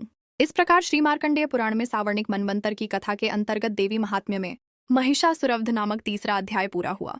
चतुर्थ अध्याय सिद्धि की इच्छा रखने वाले पुरुष जिनकी सेवा करते हैं तथा देवता जिन्हें सब ओर से घेरे रहते हैं, उन जया नाम वाली दुर्गा देवी का ध्यान करें। उनके श्रीअंगों की आभा काले मेघ के समान श्याम है। वे अपने कटाक्षों से शत्रु समूह को भय प्रदान करती हैं। उनके मस्तक पर आबद्ध चंद्रमा की रेखा शोभा पाती है। वे अपने हाथों में शंख, चक्र, कृपाण और त्रिशूल धारण करती हैं। उनके 3 नेत्र हैं। वे सिंह के कंधे पर छड़ी हुई हैं और अपने तेज से तीनों लोकों को परिपूर्ण कर रही हैं। ऋषि कहते हैं, अत्यंत पराक्रमी दुरात्मा महिषासुर तथा उसकी दैत्य सेना के देवी के हाथ से मारे जाने पर इंद्र आदि देवता प्रणाम के लिए गर्दन तथा कंधे झुकाकर उन भगवती दुर्गा का उत्तम वचनों द्वारा स्तवन करने लगे। उस समय उनके सुंदर अंगों में अत्यंत हर्ष के कारण रोमांच हो आया था। देवता बोले, संपूर्ण देवताओं की शक्ति का समुदाय ही जिनका स्वरूप है तथा जिन देवी ने अपनी शक्ति से संपूर्ण जगत को व्याप्त कर रखा है, समस्त देवताओं और महर्षियों की पूजनिया, उन जगदम्बा को हम भक्तिपूर्वक नमस्कार करते हैं। वे हम लोगों का कल्याण करें। जिनके अनुपम प्रभाव और बल का वर्णन करने में भगवान शेषनाग, ब्रह्मा जी तथा महादेव जी भी समर्थ नहीं है। वे भगवती चंडिका संपूर्ण जगत का पालन एवं अशुभ भय का नाश करने का विचार करें। जो पुण्यात्माओं के घेरों में स्वयं ही लक्ष्मी रूप से, पापियों के यहाँ दरिद्रता रूप से, शुद्ध अंतःकरण वाले पुरुषों के हृदय में बुद्धि रूप से, सत्पुरुषों में श्रद्धा रूप से तथा कुलीन मनुष्य में लज्जा रूप से निवास करती हैं, उन आप भगवती दुर्गा को हम नमस्कार करते हैं। देवी, आप संपूर्ण विश्व का पालन कीजिए। देवी, आपके इस अचिंत्य रूप का, असुरों का नाश करने वाले भारी पराक्रम का तथा समस्त देवताओं और दैत्यों के समक्ष युद्ध में प्रकट किए हुए आपके अद्भुत चरित्रों का हम किस प्रकार वर्णन करें। आप संपूर्ण जगत की उत्पत्ति में कारण हैं। आप में सत्व गुण, रजोगुण और तमोगुण, ये तीनों गुण मौजूद हैं, तो भी दोषों के साथ आपका संसर्ग नहीं जान पड़ता। भगवान विष्णु और महादेव जी आदि देवता भी आपका पार नहीं पाते। आप ही सबका आश्रय हैं। ये समस्त जगत आपका अंशभूत है, क्योंकि आप सबकी आदिभूत अव्याकृता परा प्रकृति हैं। देवी, संपूर्ण यज्ञों में जिसके उच्चारण से सब देवता तृप्ति लाभ करते हैं, वह स्वाहा आप ही हैं। इसके अतिरिक्त आप पितरों की भी तृप्ति का कारण हैं। अतएव सब लोग आपको स्वदा भी कहते हैं। देवी, जो मोक्ष की प्राप्ति का साधन है, अचिंत्य महाव्रत स्वरूपा है, समस्त दोषों से रहित, जितेंद्रिय, तत्व को ही सार वस्तु मानने वाले तथा मोक्ष की अभिलाषा रखने वाले मुनिजन जिसका अभ्यास करते हैं। आप शब्द रूपा हैं। अत्यंत निर्मल ऋग्वेद, यजुर्वेद तथा उद्गीत के मनोहर पदों के पाठ से युक्त सामवेद का भी आधार आप ही हैं। आप देवी, त्रयी, तीनों वेद और भगवती छहों ऐश्वर्यों से युक्त हैं। इस विश्व की उत्पत्ति एवं पालन के लिए आप ही वार्ता, खेती एवं आजीविका के रूप में प्रकट हुई हैं। आप संपूर्ण जगत की घोर पीड़ा का नाश करने वाली हैं। देवी, जिससे समस्त शास्त्रों के सार का ज्ञान होता है, वह मेधा शक्ति आप ही हैं। दुर्गम, भवसागर से पार उतारने वाली नौका रूप दुर्गा देवी भी आप ही हैं। आपकी कहीं भी आसक्ति नहीं है। कैटभ के शत्रु भगवान विष्णु के वक्ष स्थल में एकमात्र निवास करने वाली भगवती लक्ष्मी तथा भगवान चंद्रशेखर द्वारा सम्मानित गौरी देवी भी आप ही हैं। आपका मुख मंद मुस्कान से सुशोभित निर्मल पूर्ण चंद्रमा के बिंब का अनुकरण करने वाला और उत्तम सुवर्ण की मनोहर कांति से कमनीय है। तो भी उसे देखकर महिषासुर को क्रोध हुआ और सहसा उसने उस पर प्रहार कर दिया। ये बड़े आश्चर्य की बात है। देवी, वही मुख जब क्रोध से युक्त होने पर उदयकाल के चंद्रमा की भांति लाल और तनी हुई भौहों के कारण विकराल हो उठा, तब उसे देखकर जो महिषासुर के प्राण तुरंत नहीं निकल गए, यह उससे भी बढ़कर आश्चर्य की बात है, क्योंकि क्रोध में भरे हुए यमराज को देखकर भला कौन जीवित रह सकता है। देवी, आप प्रसन्न हो। परमात्मा स्वरूपा आपके प्रसन्न होने पर जगत का अभ्युदय होता है और क्रोध में भर जाने पर आप तत्काल ही कितने कुलों का सर्वनाश कर डालती हैं। ये बात अभी अनुभव में आई है, क्योंकि महिषासुर की यह विशाल सेना क्षण भर में आपके कोप से नष्ट हो गई है। सदा अभ्युदय प्रदान करने वाली आप जिन पर प्रसन्न रहती हैं, वे ही देश में सम्मानित हैं। उन्हीं को धन और यश की प्राप्ति होती है। उन्हीं का धर्म कभी शिथिल नहीं होता तथा वे ही अपने हृष्ट पुष्ट स्त्री, पुत्र और भृत्यों के साथ धन्य माने जाते हैं। देवी, आपकी ही कृपा से पुण्यात्मा पुरुष प्रतिदिन अत्यंत श्रद्धापूर्वक सदा सब प्रकार के धर्मानुकूल कर्म करता है और उसके प्रभाव से स्वर्गलोक में जाता है। इसलिए आप तीनों लोकों में निश्चय ही मनोवांछित फल देने वाली है। माँ दुर्गे, आप स्मरण करने पर सब प्राणियों का भय हर लेती हैं और स्वस्थ पुरुषों द्वारा चिंतन करने पर उन्हें परम कल्याणमयी बुद्धि प्रदान करती हैं। दुख, दरिद्रता और भय हरने वाली देवी, आपके सिवा दूसरी कौन है जिसका चित्त सबका उपकार करने के लिए सदा दयार्द्र रहता हो।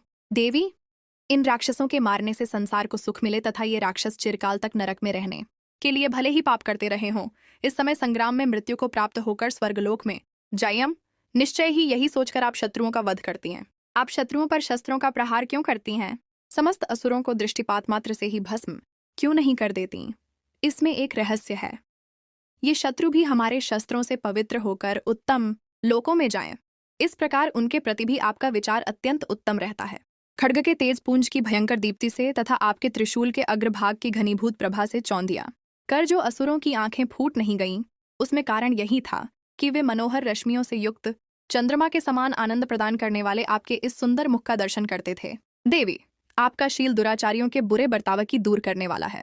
साथ ही यह रूप ऐसा है जो कभी चिंतन में भी नहीं आ सकता और जिसकी कभी दूसरों से तुलना भी नहीं हो सकती, तथा आपका बल और पराक्रम तो उन दैत्यों का भी नाश करने वाला है जो कभी देवताओं के पराक्रम को भी नष्ट कर चुके थे। इस प्रकार आपने शत्रुओं पर भी अपनी दया ही प्रकट की है। वरदायिनी देवी, आपके इस पराक्रम की किसके साथ तुलना हो सकती है तथा शत्रुओं को भय देने वाला एवं अत्यंत मनोहर ऐसा रूप भी आपके सिवा और कहाँ है? हृदय में कृपा और युद्ध में निष्ठुरता। ये दोनों बातें तीनों लोकों के भीतर केवल आप में ही देखी गई हैं। मात, आपने शत्रुओं का नाश करके इस समस्त त्रिलोकी की रक्षा की है। उन शत्रुओं को भी युद्ध भूमि में मारकर स्वर्गलोक में पहुंचाया है तथा उन्मत्त दैत्यों से प्राप्त होने वाले हम लोगों के भय को भी दूर कर दिया है। आपको हमारा नमस्कार है। देवी, आप शूल से हमारी रक्षा करें। अंबिके, आप खड्ग से भी हमारी रक्षा करें तथा घंटा की ध्वनि और धनुष की टंकार से भी हम लोगों की रक्षा करें। चंडिके, पूर्व, पश्चिम और दक्षिण दिशा में आप हमारी रक्षा करें तथा ईश्वरी, अपने त्रिशूल को घुमाकर आप उत्तर दिशा में भी हमारी रक्षा करें। तीनों लोकों में आपके जो परम सुंदर एवं अत्यंत भयंकर रूप विचरते रहते हैं, उनके द्वारा भी आप हमारी तथा इस भूलोक की रक्षा करें। अंबिके, आपके कर पल्लवों में शोभा पाने वाले खड्ग, शूल और गदा आदि जो जो अस्त्र हों, उन सबके द्वारा आप सब ओर से हम लोगों की रक्षा करें। अर्षि कहते हैं, इस प्रकार जब देवताओं ने जगन्माता दुर्गा की स्तुति की और नंदनवन के दिव्य पुष्पों एवं गंध चंदन आदि के द्वारा उनका पूजन किया, फिर सबने मिलकर जब भक्तिपूर्वक दिव्य धूपों की सुगंध निवेदन की, तब देवी ने प्रसन्न वदन होकर प्रणाम करते हुए सब देवताओं से कहा। देवी बोली, देवताओं, तुम सब लोग मुझसे जिस वस्तु की अभिलाषा रखते हो उसे मांगो। देवता बोले, भगवती ने हमारी सब इच्छा पूर्ण कर दी, अब कुछ भी बाकी नहीं है, क्योंकि हमारा यह शत्रु महिषासुर मारा गया। महेश्वरी, इतने पर भी यदि आप हमें और वर देना चाहती हैं, तो हम जब जब आपका स्मरण करें तब आप दर्शन देकर हम लोगों के महान संकट दूर कर दिया करें तथा प्रसन्नमुखी अंबिके, जो मनुष्य इस स्तोत्रों द्वारा आपकी स्तुति करे, उसे वित्त, समृद्धि और वैभव देने के साथ ही उसकी धन और स्त्री आदि संपत्ति को भी बढ़ाने के लिए आप सदा हम पर प्रसन्न रहें। आर्षि कहते हैं, राजन, देवताओं ने जब अपने तथा जगत के कल्याण के लिए भद्रकाली देवी को इस प्रकार प्रसन्न किया, तब वे थास्तु कहकर वहीं अंतर्धान हो गईं। भूपाल, इस प्रकार पूर्व काल में तीनों लोकों का हित चाहने वाली देवी जिस प्रकार देवताओं के शरीरों से प्रकट हुई थी, वह सब कथा मैंने कह सुनाई। अब पुण्य देवताओं का उपकार करने वाली वे देवी दुष्ट दैत्यों तथा शुंभ निशुंभ का वध करने एवं सब लोगों की रक्षा करने के लिए गौरी देवी के शरीर से जिस प्रकार प्रकट हुई थी, वह सब प्रसंग मेरे मुंह से सुनो, मैं उसका तुमसे यथावत वर्णन करता हूँ। इस प्रकार श्री मार्कंडेय पुराण में सावर्णिक मनवंतर की कथा के अंतर्गत देवी महात्म्य में शक्रादि स्तुति नामक चौथा अध्याय पूरा हुआ। पंचम अध्याय। इस उत्तर चरित्र के रुद्र ऋषि हैं, महासरस्वती देवता हैं, अनुष्टुप छंद है, भीमा शक्ति है, ब्राह्मणी बीज है, सूर्य तत्व है और सामवेद स्वरूप है। महासरस्वती की प्रसन्नता के लिए उत्तर चरित्र के पाठ में इसका विनियोग किया जाता है। जो अपने कर कमलों में घंटा, शूल, हल, शंख, मूसल, चक्र, धनुष और बाण धारण करती हैं। शरद आर्थु के शोभा संपन्न चंद्रमा के समान जिनकी मनोहर कांति है, जो तीनों लोकों की आधारभूता और शुंभ आदि दैत्यों का नाश करने वाली है, तथा गौरी के शरीर से जिनका प्राकट्य हुआ है, उन महासरस्वती देवी का मैं निरंतर भजन करता हूँ। दर्शी कहते हैं, पूर्व काल में शुंभ और निशुंभ नामक असुरों ने अपने बल के घमंड में आकर शचीपति इंद्र के हाथ से तीनों लोकों का राज्य और यज्ञ भाग छीन लिए। वे ही दोनों सूर्य, चंद्रमा, कुबेर, यम और वरुण के अधिकार का भी उपयोग करने लगे। वायु और अग्नि का कार्य भी वे ही करने लगे। उन दोनों ने सब देवताओं को अपमानित, राज्यभ्रष्ट, पराजित तथा अधिकारहीन करके स्वर्ग से निकाल दिया। उन दोनों महान असुरों से तिरस्कृत देवताओं ने अपराजिता देवी का स्मरण किया और सोचा, जगदम्बा ने हम लोगों को वर दिया था कि आपत्ति काल में स्मरण करने पर मैं तुम्हारी सब आपत्तियों का तत्काल नाश कर दूंगी। यह विचार कर देवता गिरिराज हिमालय पर गए और वहां भगवती विष्णु माया की स्तुति करने लगे। देवता बोले, देवी को नमस्कार है, महादेवी शिवा को सर्वदा नमस्कार है, प्रकृति एवं भद्रा को प्रणाम है। हम लोग नियम पूर्वक जगदम्बा को नमस्कार करते हैं। रौद्रा को नमस्कार है, नित्या, गौरी एवं धात्री को बारंबार नमस्कार है, ज्योत्स्नामयी, चंद्र रूपिणी एवं सुख स्वरूपा देवी को सतत प्रणाम है। शरणागतों का कल्याण करने वाली वृद्धि एवं सिद्धि रूपा देवी को हम बारंबार नमस्कार करते हैं। नैरति, राक्षसों की लक्ष्मी, राजाओं की लक्ष्मी तथा शर्वाणी, शिव पत्नी स्वरूपा, आप जगदम्बा को बार बार नमस्कार है। दुर्गा, दुर्गपारा, दुर्गम संकट से पार उतारने वाली, सारा, सबकी सारभूता, सर्वकारिणी, ख्याति, कृष्णा और धूम्रा देवी को सर्वदा नमस्कार है। अत्यंत सौम्य तथा अत्यंत रौद्र रूपा देवी को हम नमस्कार करते हैं, उन्हें हमारा बारंबार प्रणाम है। जगत की आधारभूता कृतिका देवी को बारंबार नमस्कार है। जो देवी सब प्राणियों में विष्णु माया के नाम से कही जाती हैं, उनको नमस्कार, उनको बारंबार नमस्कार है। जो देवी सब प्राणियों में चेतना कहलाती हैं, उनको नमस्कार, उनको बारंबार नमस्कार है। जो देवी सब प्राणियों में बुद्धि रूप से स्थित हैं, उनको नमस्कार, उनको बारंबार नमस्कार है। जो देवी सब प्राणियों में निद्रा रूप से स्थित हैं, उनको नमस्कार, उनको बारंबार नमस्कार है। जो देवी सब प्राणियों में क्षुद्धा रूप से स्थित हैं उनको नमस्कार, उनको नमस्कार, उनको बारंबार नमस्कार है। जो देवी सब प्राणियों में छाया रूप से स्थित हैं उनको नमस्कार, उनको नमस्कार, उनको बारंबार नमस्कार है। जो देवी सब प्राणियों में शक्ति रूप से स्थित हैं उनको नमस्कार, उनको नमस्कार, उनको बारंबार नमस्कार है। जो देवी सब प्राणियों में तृष्णा रूप से स्थित हैं उनको नमस्कार, उनको नमस्कार, उनको बारंबार नमस्कार है। जो देवी सब प्राणियों में शांति क्षमा रूप से स्थित हैं उनको नमस्कार, उनको नमस्कार, उनको बारंबार नमस्कार है। जो देवी सब प्राणियों में जाति रूप से स्थित हैं उनको नमस्कार, उनको नमस्कार, उनको बारंबार नमस्कार है।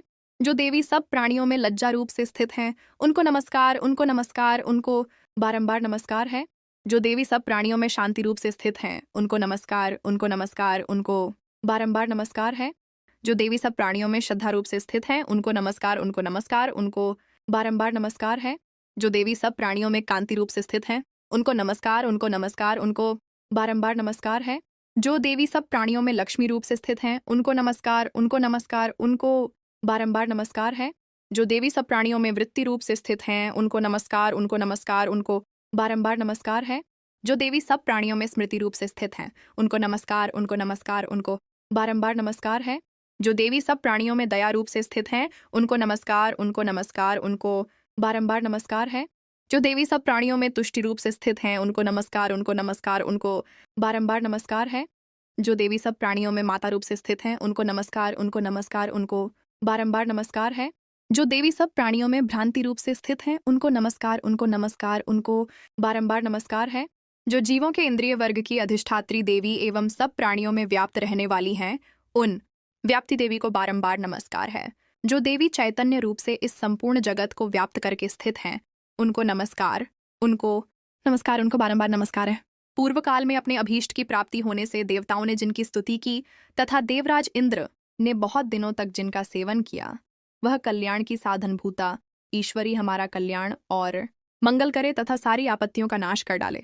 उद्दंड दैत्यों से सताए हुए हम सभी देवता जिन परमेश्वरी को इस समय नमस्कार करते हैं तथा जो भक्ति से विनम्र पुरुषों द्वारा स्मरण की जाने पर तत्काल ही संपूर्ण विपत्तियों का नाश कर देती हैं, वे जगदम्बा हमारा संकट दूर करें। आर्षि कहते हैं, राजन, इस प्रकार जब देवता स्तुति कर रहे थे उस समय पार्वती देवी गंगा जी के जल में स्नान करने के लिए वहां आईं। उस सुंदर भौहों वाली भगवती ने देवताओं से पूछा, आप लोग यहाँ किसकी स्तुति करते हैं? तब उन्हीं के शरीर कोश से प्रकट हुई शिवा देवी बोली, शुंभ दैत्य से तिरस्कृत और युद्ध में निशुंभ से पराजित हो यहाँ एकत्रित हुए ये समस्त देवता ये मेरी ही स्तुति कर रहे हैं। पार्वती जी के शरीर कोश से अंबिका का प्रादुर्भाव हुआ था, इसलिए वे समस्त लोकों में कौशिकी कही जाती हैं। कौशिकी के प्रकट होने के बाद पार्वती देवी का शरीर काले रंग का हो गया, अतः वे हिमालय पर रहने वाली कालिका देवी के नाम से विख्यात हुईं। तदनंतर शुंभ निशुंभ के भृत्य चंडमुंड वहां आए और उन्होंने परम मनोहर रूप धारण करने वाली अंबिका देवी को देखा। फिर वे शुंभ के पास जाकर बोले, महाराज, एक अत्यंत मनोहर स्त्री है जो अपनी दिव्य कांति से हिमालय को प्रकाशित कर रही है। वैसा उत्तम रूप कहीं किसी ने भी नहीं देखा होगा। असुरेश्वर, पता लगाइए वह देवी कौन है और उसे ले लीजिए। स्त्रियों में तो वह रत्न है, उसका प्रत्येक अंग बहुत ही सुंदर है तथा वह अपने श्रीअंगों की प्रभा से संपूर्ण दिशाओं में प्रकाश फैला रही है। दैत्यराज, अभी वह हिमालय पर ही मौजूद है, आप उसे देख सकते हैं।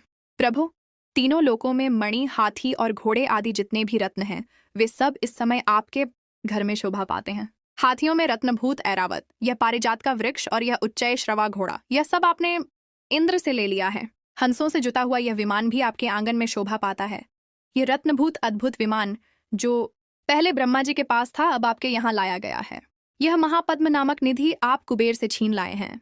समुद्र ने भी आपको किंजलकिनी नाम की माला भेंट की है जो केसरों से सुशोभित है और जिसके कमल कभी कुम्हलाते नहीं हैं। सुवर्ण की वर्षा करने वाला वरुण का छत्र भी आपके घर में शोभा पाता है तथा यह श्रेष्ठ रथ जो पहले प्रजापति के अधिकार में था अब आपके पास मौजूद है। दैत्येश्वर, मृत्यु की उत्क्रांतिदा नाम वाली शक्ति भी आपने छीन ली है तथा वरुण का पाश और समुद्र में होने वाले सब प्रकार के रत्न आपके भाई निशुंभ के अधिकार में हैं। अग्नि ने भी स्वत शुद्ध किए हुए 2 वस्त्र आपकी सेवा में अर्पित किए हैं। दैत्यराज, इस प्रकार सभी रत्न आपने एकत्र कर लिए हैं। फिर जो यह स्त्रियों में रत्न रूप कल्याणमयी देवी है, इसे आप क्यों नहीं अपने अधिकार में कर लेते? ऋषि कहते हैं, चंडमुंड का यह वचन सुनकर शुंभ ने महादैत्य सुग्रीव को दूत बनाकर देवी के पास भेजा और कहा, तुम मेरी आज्ञा से उसके सामने ये बातें कहना और ऐसा उपाय करना जिससे प्रसन्न होकर वह शीघ्र ही यहाँ आ जाए।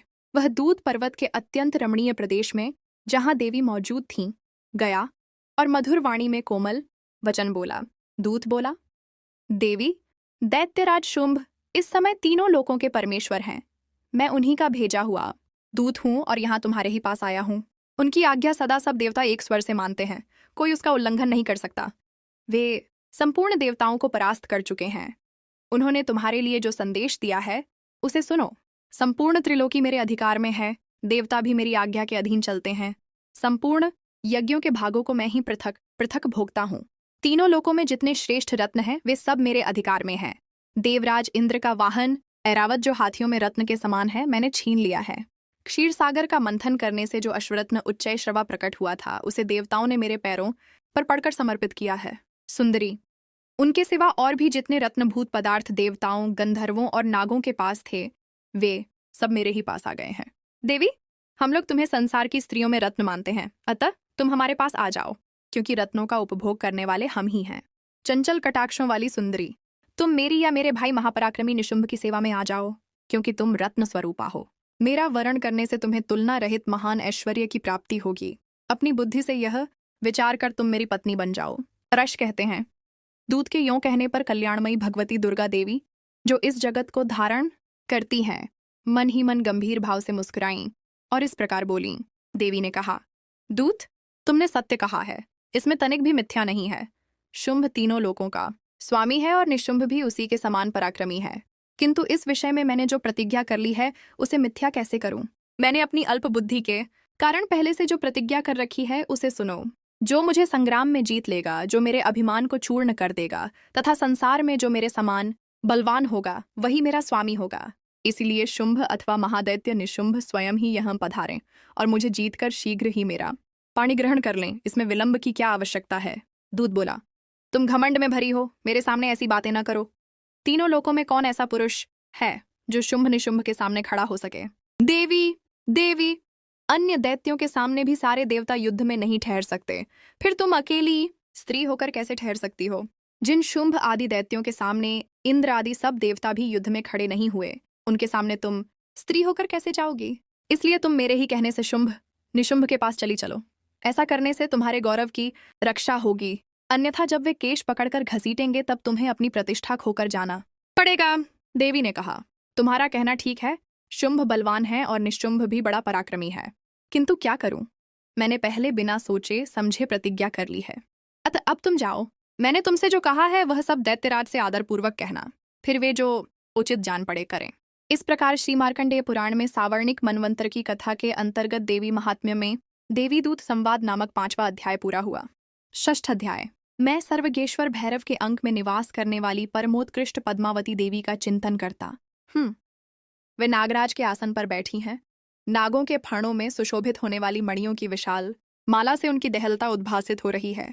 सूर्य के समान उनका तेज है, 3 नेत्र उनकी शोभा बढ़ा रहे हैं।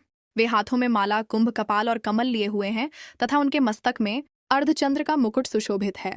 अर्श कहते हैं, देवी का यह कथन सुनकर दूत को बड़ा अमर्ष हुआ और उसने दैत्यराज के पास जाकर सब समाचार विस्तार पूर्वक कह सुनाया। दूत के उस वचन को सुनकर दैत्यराज कुपित हो उठा और दैत्य सेनापति ध्रुमलोचन से बोला, ध्रुमलोचन, तुम शीघ्र अपनी सेना साथ लेकर जाओ और उस दुष्टा के केश पकड़कर घसीटते हुए उसे बलपूर्वक यहाँ ले आओ। उसकी रक्षा करने के लिए यदि कोई दूसरा खड़ा हो तो वह देवता, यक्ष अथवा गंधर्व ही क्यों न हो, उसे अवश्य मार डालना। ऋषि कहते हैं, शुंभ के इस प्रकार आज्ञा देने पर वह ध्रुमलोचन दैत्य 60,000 असुरों की सेना को साथ लेकर वहां से तुरंत चल दिया। वहां पहुंचकर उसने हिमालय पर रहने वाली देवी को देखा और ललकार कर कहा, अरे तू शुंभ निशुंभ के पास चल। यदि इस समय प्रसन्नतापूर्वक मेरे स्वामी के समीप नहीं चलेगी तो मैं बलपूर्वक झोंटा पकड़कर घसीटते हुए तुझे ले चलूंगा। देवी बोली, तुम्हें दैत्यों के राजा ने भेजा है, तुम स्वयं भी बलवान हो और तुम्हारे साथ विशाल सेना भी है। ऐसी दशा में यदि मुझे बलपूर्वक ले चलोगे तो मैं तुम्हारा क्या कर सकती हूँ? आरक्षी कहते हैं, देवी के यों कहने पर असुर धूम्रलोचन उनकी ओर दौड़ा। तब अंबिका ने हूं शब्द के उच्चारण मात्र से उसे भस्म कर दिया। फिर तो क्रोध में भरी हुई दैत्यों की विशाल सेना और अंबिका ने एक दूसरे पर तीखे सायकों, शक्तियों तथा फरसों की वर्षा आरंभ की। इतने में ही देवी का वाहन सिंह क्रोध में भरकर भयंकर गर्जना करके गर्दन के बालों को हिलाता हुआ असुरों की सेना में कूद पड़ा। उसने कुछ दैत्यों को पंजों की मार से, कितनों को अपने जबड़ों से और कितने ही महादैत्यों को पटक कर ओठ की दाढ़ों से घायल करके मार डाला। उस सिंह ने अपने नखों से कितनों के पेट फाड़ डाले और थप्पड़ मारकर कितनों के सिर धड़ से अलग कर दिए। कितनों की भुजाएं और मस्तक काट डाले तथा अपनी गर्दन के बाल हिलाते हुए उसने दूसरे दैत्यों के पेट फाड़कर उनका रक्त चूस लिया। अत्यंत क्रोध में भरे हुए देवी के वाहन उस महाबली सिंह ने क्षण भर में ही असुरों की सारी सेना का संहार कर डाला। शुंभ ने जब सुना कि देवी ने धूम्रलोचन असुर को मार डाला तथा उसके सिंह ने सारी सेना का सफाया कर डाला, तब उस दैत्यराज को बड़ा क्रोध हुआ। उसका ओठ कांपने लगा। उसने चंड और मुंड नामक 2 महादैत्यों को आज्ञा दी, हे चंड और हे मुंड, तुम लोग बहुत बड़ी सेना लेकर वहां जाओ, उस देवी के झोंटे पकड़कर अथवा उसे बांधकर शीघ्र यहाँ ले आओ। यदि इस प्रकार उसको लाने में संदेह हो तो युद्ध में सब प्रकार के अस्त्र शस्त्रों तथा समस्त आसुरी सेना का प्रयोग करके उसकी हत्या कर डालना। उस दुष्टा की हत्या होने तथा सिंह के भी मारे जाने पर उस अंबिका को बांधकर साथ ले शीघ्र ही लौट आना। इस प्रकार श्री मार्कंडेय पुराण में सावर्णिक मनवंतर की कथा के अंतर्गत देवी महात्म्य में धूम्रलोचन वध नामक 6ठा अध्याय पूरा हुआ। 7वां अध्याय। मैं मातंगी देवी का ध्यान करता हूँ। वे रत्नमयी सिंहासन पर बैठकर पढ़ते हुए तोते का मधुर शब्द सुन रही हैं। उनके शरीर का वर्ण श्याम है। वे अपना एक पैर कमल पर रखे हुए हैं और मस्तक पर अर्धचंद्र धारण करती हैं तथा कहलार पुष्पों की माला धारण किए वीणा बजाती हैं। उनके अंग में कसी हुई चोली शोभा पा रही है। वे लाला रंग की साड़ी पहने हाथ में शंखमय पात्र लिए हुए हैं। उनके वदन पर मधु का हल्का हल्का प्रभाव जान पड़ता है और ललाट में बेंदी शोभा दे रही है। अर्षि कहते हैं, तदनंतर शुंभ की आज्ञा पाकर वे चंड मुंड आदि दैत्य चतुरंगिणी सेना के साथ अस्त्र शस्त्रों से सुसज्जित हो चल दिए। फिर गिरिराज हिमालय के सुवर्णमय ऊंचे शिखर पर पहुंचकर उन्होंने सिंह पर बैठी देवी को देखा। वे मंद मंद मुस्कुरा रही थीं। उन्हें देखकर दैत्य लोग तत्परता से पकड़ने का उद्योग करने लगे। किसी ने धनुष तान लिया, किसी ने तलवार संभाली और कुछ लोग देवी के पास आकर खड़े हो गए। तब अंबिका ने उन शत्रुओं के प्रति बड़ा क्रोध किया। उस समय क्रोध के कारण उनका मुख काला पड़ गया, ललाट में भौहें टेढ़ी हो गईं और वहां से तुरंत विकराल मुखी काली प्रकट हुईं, जो तलवार और पाश लिए हुए थीं। वे विचित्र खटवांग धारण किए और चीते के चर्म की साड़ी पहने नर मुंडों की माला से विभूषित थीं। उनके शरीर का मांस सूख गया था, केवल हड्डियों का ढांचा था जिससे वे अत्यंत भयंकर जान पड़ती थीं। उनका मुख बहुत विशाल था। जीभ लपलपाने के कारण वे और भी डरावनी प्रतीत होती थीं। उनकी आंखें भीतर को ढंसी हुई और कुछ लाल थीं। वे अपनी भयंकर गर्जना से संपूर्ण दिशाओं को गूंजा रही थीं। बड़े बड़े दैत्यों का वध करती हुई वे कालिका देवी बड़े वेग से दैत्यों की सेना पर टूट पड़ी और उन सबको भक्षण करने लगीं।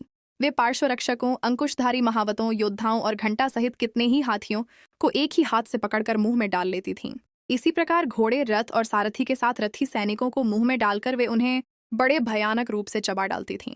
किसी के बाल पकड़ लेतीं, किसी का गला दबा देतीं, किसी को पैरों से कुचल डालतीं और किसी को छाती के धक्के से गिराकर मार डालती थीं। वे असुरों के छोड़े हुए बड़े बड़े अस्त्र शस्त्र मुंह से पकड़े लेतीं और रोष में भरकर दांतों से पीस डालती थीं। काली ने बलवान एवं दुरात्मा दैत्यों की वह सारी सेना रौंद डाली, खा डाली और कितनों को मार भगाया। कोई तलवार के घाट उतारे गए, कोई खटवांग से पीटे गए और कितने ही असुर दांतों के अग्रभाग से कुचले जाकर मृत्यु को प्राप्त हुए। इस प्रकार देवी ने असुरों की उस सारी सेना को क्षण भर में मार गिराया। यह देख चंड उन अत्यंत भयानक काली देवी की ओर दौड़ा तथा महादैत्य मुंड ने भी अत्यंत भयंकर बाणों की वर्षा से तथा हजारों बार चलाए हुए चक्रों से उन भयानक नेत्रों वाली देवी को आच्छादित कर दिया। वे अनेकों चक्र देवी के मुख में समाते हुए ऐसे जान पड़े मानो सूर्य के बहुतेरे मंडल बादलों के उदर में प्रवेश कर रहे हों। तब भयंकर गर्जना करने वाली काली ने अत्यंत रोष में भरकर अट्टहास किया। उस समय उनके विकराल वदन के भीतर कठिनता से देखे जा सकने वाले दांतों की प्रभा से वे अत्यंत उज्ज्वल दिखाई देती थीं। देवी ने बहुत बड़ी तलवार हाथ में ले हम का उच्चारण करके चंड पर धावा किया और उसके केश पकड़कर उसी तलवार से उसका मस्तक काट डाला। चंड को मारा गया देखकर मुंड भी देवी की ओर दौड़ा। तब देवी ने रोष में भरकर उसे भी तलवार से घायल करके धरती पर सुला दिया। महापराक्रमी चंड और मुंड को मारा गया। देख मरने से बची हुई बाकी सेना भय से व्याकुल हो चारों ओर भाग गई। तदनंतर काली ने चंड और मुंड का मस्तक हाथ में ले चंडिका के पास जाकर अट्टहास करते हुए कहा, देवी, मैंने चंड और मुंड नामक इस 2 महापशुओं को तुम्हें भेंट किया है। अब युद्ध यज्ञ में तुम शुंभ और निशुंभ का स्वयं ही वध करना। ऋषि कहते हैं, वहां लाए हुए उन चंड मुंड नामक महादैत्यों को देखकर कल्याणमयी चंडी ने काली से मधुर वाणी में कहा, देवी, तुम चंड और मुंड को लेकर मेरे पास आई हो, इसलिए संसार में चामुंडा के नाम से तुम्हारी ख्याति होगी। इस प्रकार श्री मार्कंडेय पुराण में सावर्णिक मनवंतर की कथा के अंतर्गत देवी महात्म्य में छंड मुंड वध नामक 7वां अध्याय पूरा हुआ। 8वां अध्याय। मैं अणिमा आदि सिद्धिमयी किरणों से आवृत भवानी का ध्यान करता हूँ। उनके शरीर का रंग लाल है, नेत्रों में करुणा लहरा रही है तथा हाथों में पाश, अंकुश, बाण और धनुष शोभा पाते हैं। अर्श कहते हैं छंड और मुंड नामक दैत्यों के मारे जाने तथा बहुत सी सेना का संहार हो जाने पर दैत्यों के राजा प्रतापी शुंभ के मन में बड़ा क्रोध हुआ और उसने दैत्यों की संपूर्ण सेना को युद्ध के लिए कूच करने की आज्ञा दी। वह बोला, आज उदयुद्ध नामक के 86 दैत्य सेनापति अपनी सेनाओं के साथ युद्ध के लिए प्रस्थान करें।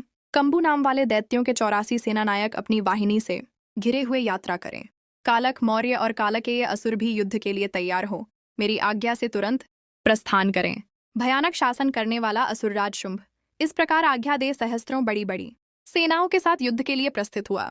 उसकी अत्यंत भयंकर सेना आती देख चंडिका ने अपने धनुष की टंकार से पृथ्वी और आकाश के बीच का भाग गुंजा दिया।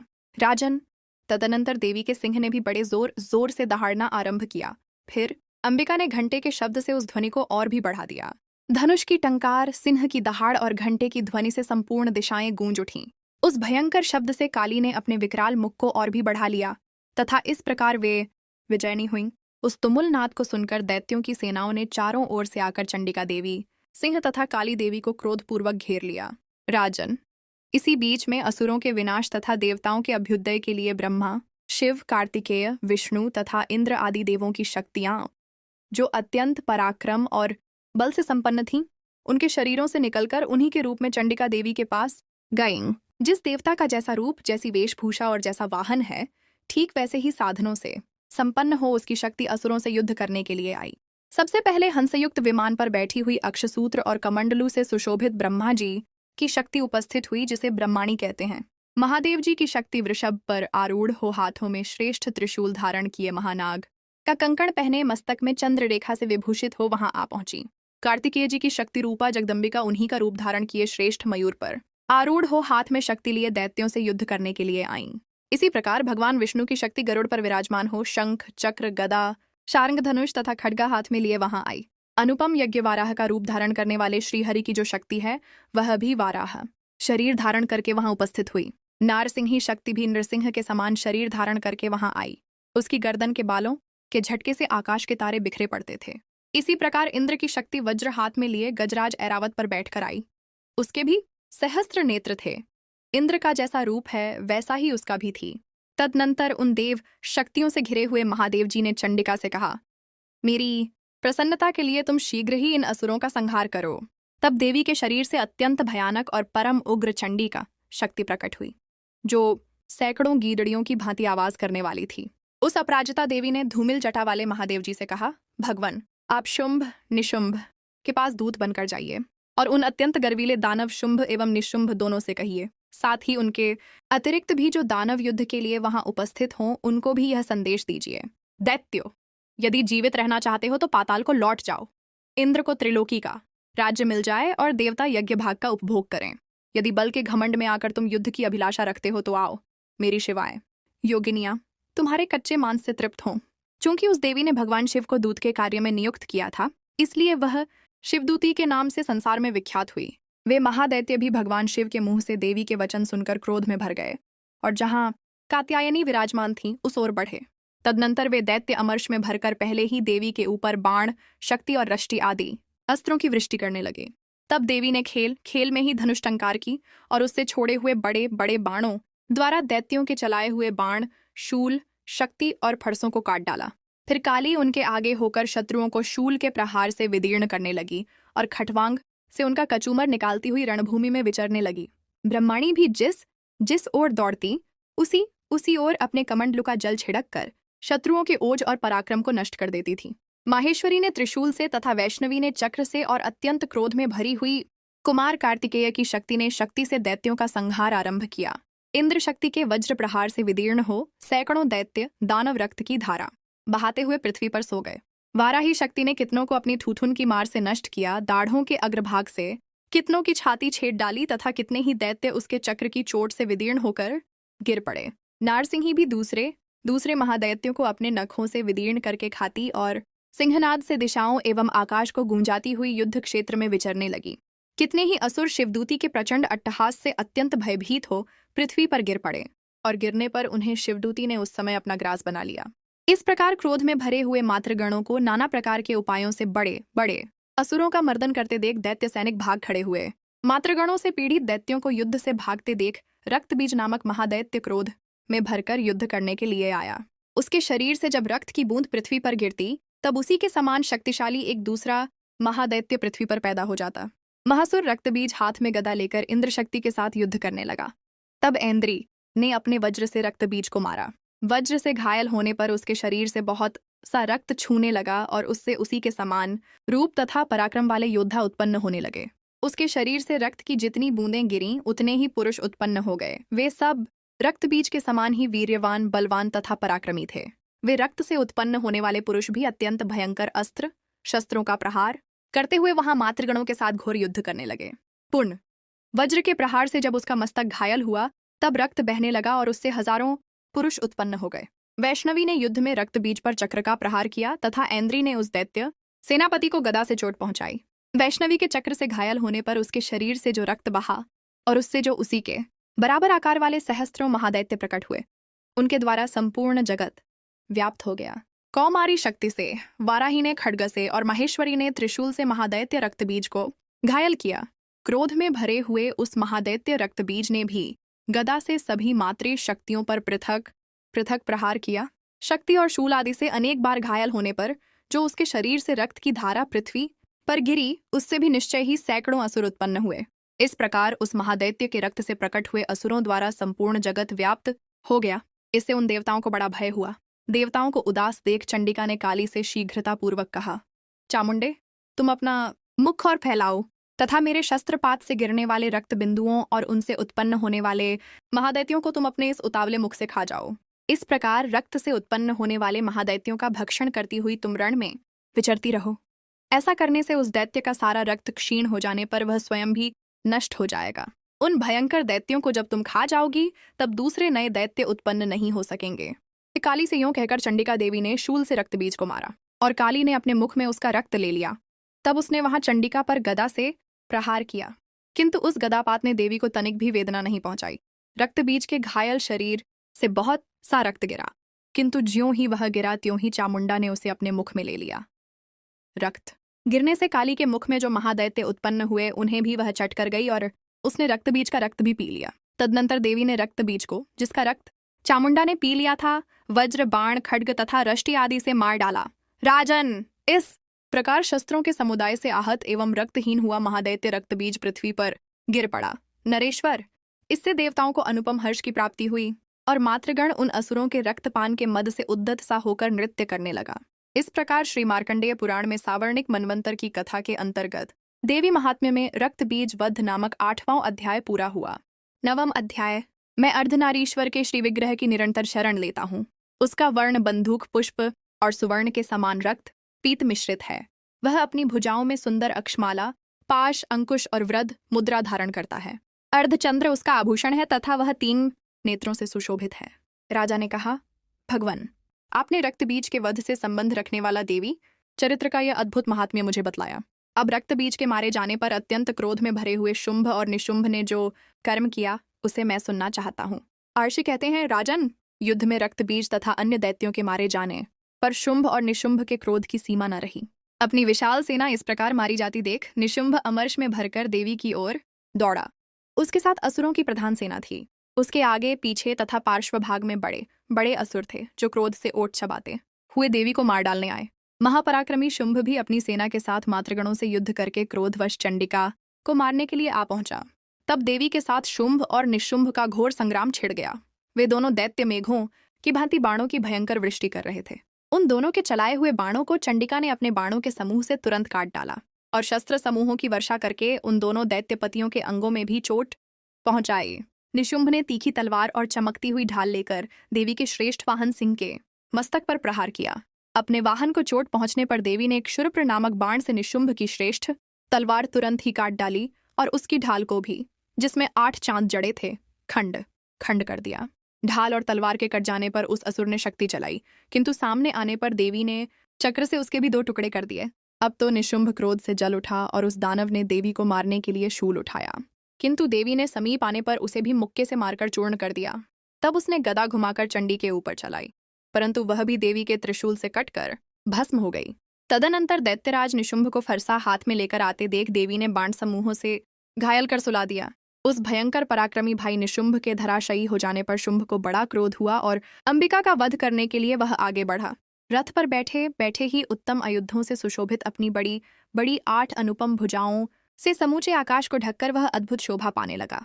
उसे आते देख देवी ने शंख बजाया और धनुष की प्रत्यंचा का भी अत्यंत दुस्सह शब्द किया। साथ ही अपने घंटे के शब्द से, जो समस्त दैत्य सैनिकों का तेज नष्ट करने वाला था, संपूर्ण दिशाओं को व्याप्त कर दिया। तदनंतर सिंह ने भी अपनी दहाड़ से, जिसे सुनकर बड़े बड़े गजराजों का महान मद दूर हो जाता था, आकाश, पृथ्वी और 10 दिशाओं को गूंजा दिया।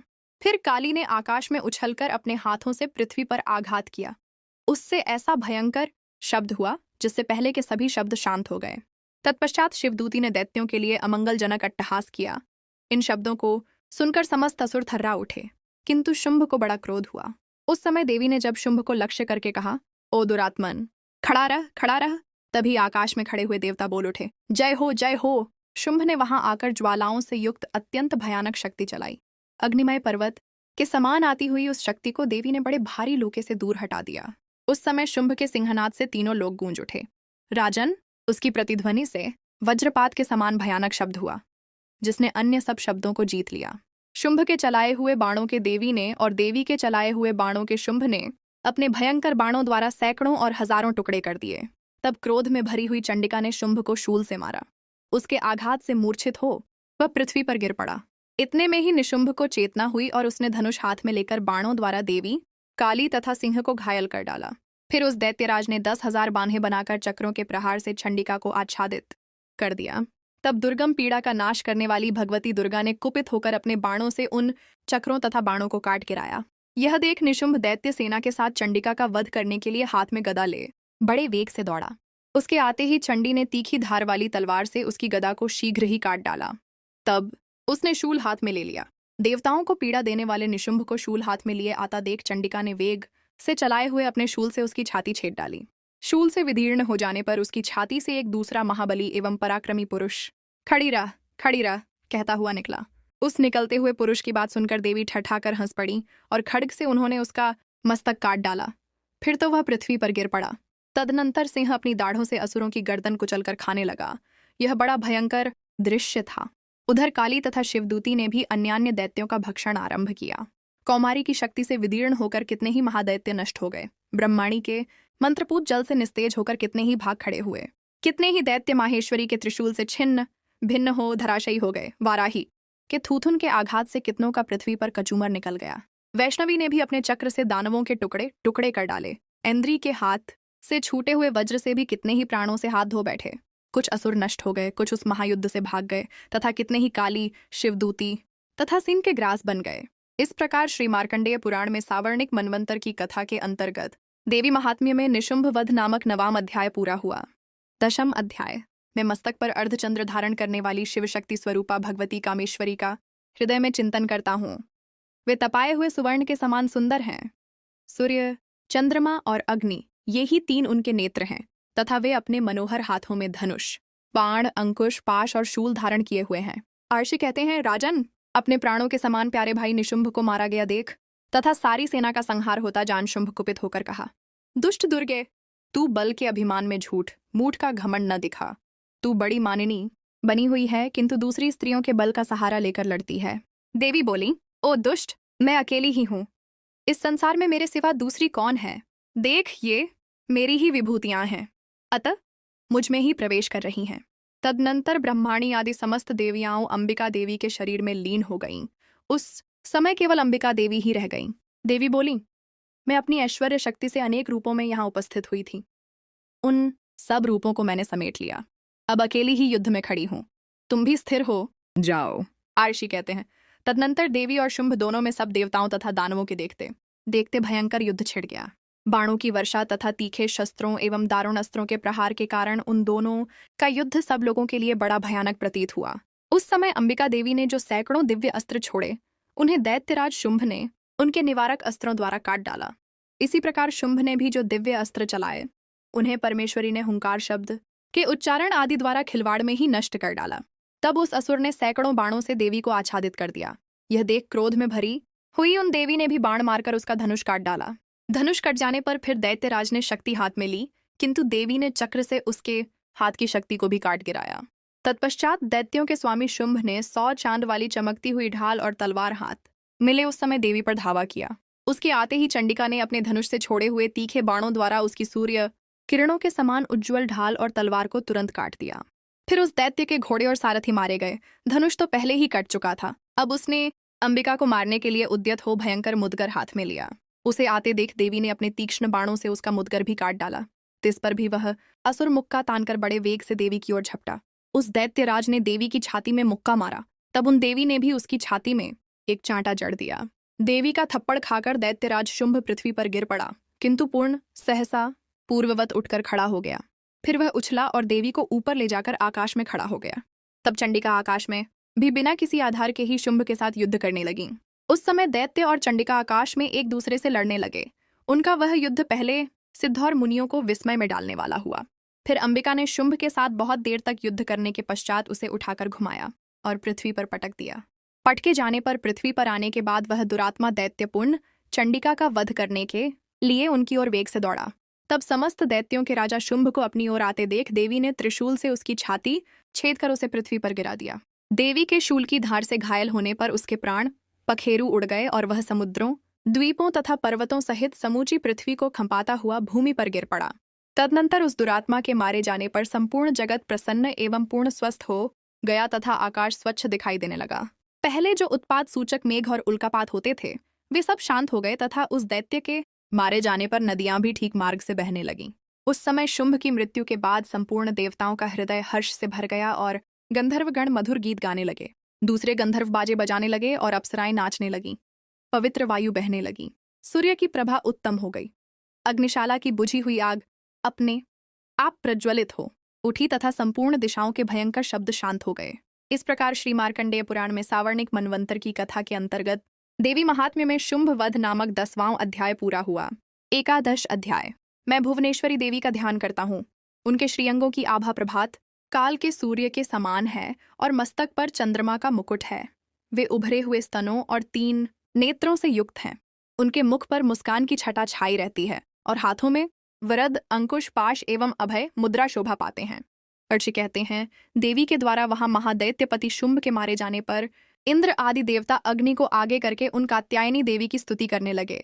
उस समय अभीष्ट की प्राप्ति होने से उनके मुख कमल दमक उठे थे और उनके प्रकाश से दिशाएं भी जगमगा उठी थीं। देवता बोले, शरणागत की पीड़ा दूर करने वाली देवी, हम पे प्रसन्न हो। संपूर्ण जगत की माता, प्रसन्न हो। विश्वेश्वरे, विश्व की रक्षा करो। देवी, तुम ही चराचर जगत की अधीश्वरी हो। तुम इस जगत का एकमात्र आधार हो, क्योंकि पृथ्वी रूप में तुम्हारी ही स्थिति है। देवी, तुम्हारा पराक्रम अलंघनीय है। तुम ही जल रूप में स्थित होकर संपूर्ण जगत को तृप्त करती हो। तुम अनंत बल संपन्न वैष्णवी शक्ति हो। इस विश्व की कारण भूता परामाया हो। देवी, तुमने इस समस्त जगत को मोहित कर रखा है। तुम ही प्रसन्न होने पर इस पृथ्वी पर मोक्ष की प्राप्ति कराती हो। देवी, संपूर्ण विद्याएं तुम्हारे ही भिन्न भिन्न स्वरूप हैं। जगत में जितनी स्त्रियां हैं वे सब तुम्हारी ही मूर्तियां हैं। जगदम्ब, एकमात्र तुमने ही इस विश्व को व्याप्त कर रखा है। तुम्हारी स्तुति क्या हो सकती है? तुम तो स्तवन करने योग्य पदार्थों से परे एवं परावाणी हो। जब तुम सर्वस्वरूपा देवी स्वर्ग तथा मोक्ष प्रदान करने वाली हो, तब इसी रूप में तुम्हारी स्तुति हो गई। तुम्हारी स्तुति के लिए इससे अच्छी उक्तियां और क्या हो सकती हैं? बुद्धि रूप से सब लोगों के हृदय में विराजमान रहने वाली तथा स्वर्ग एवं मोक्ष प्रदान करने वाली नारायणी देवी, तुम्हें नमस्कार है।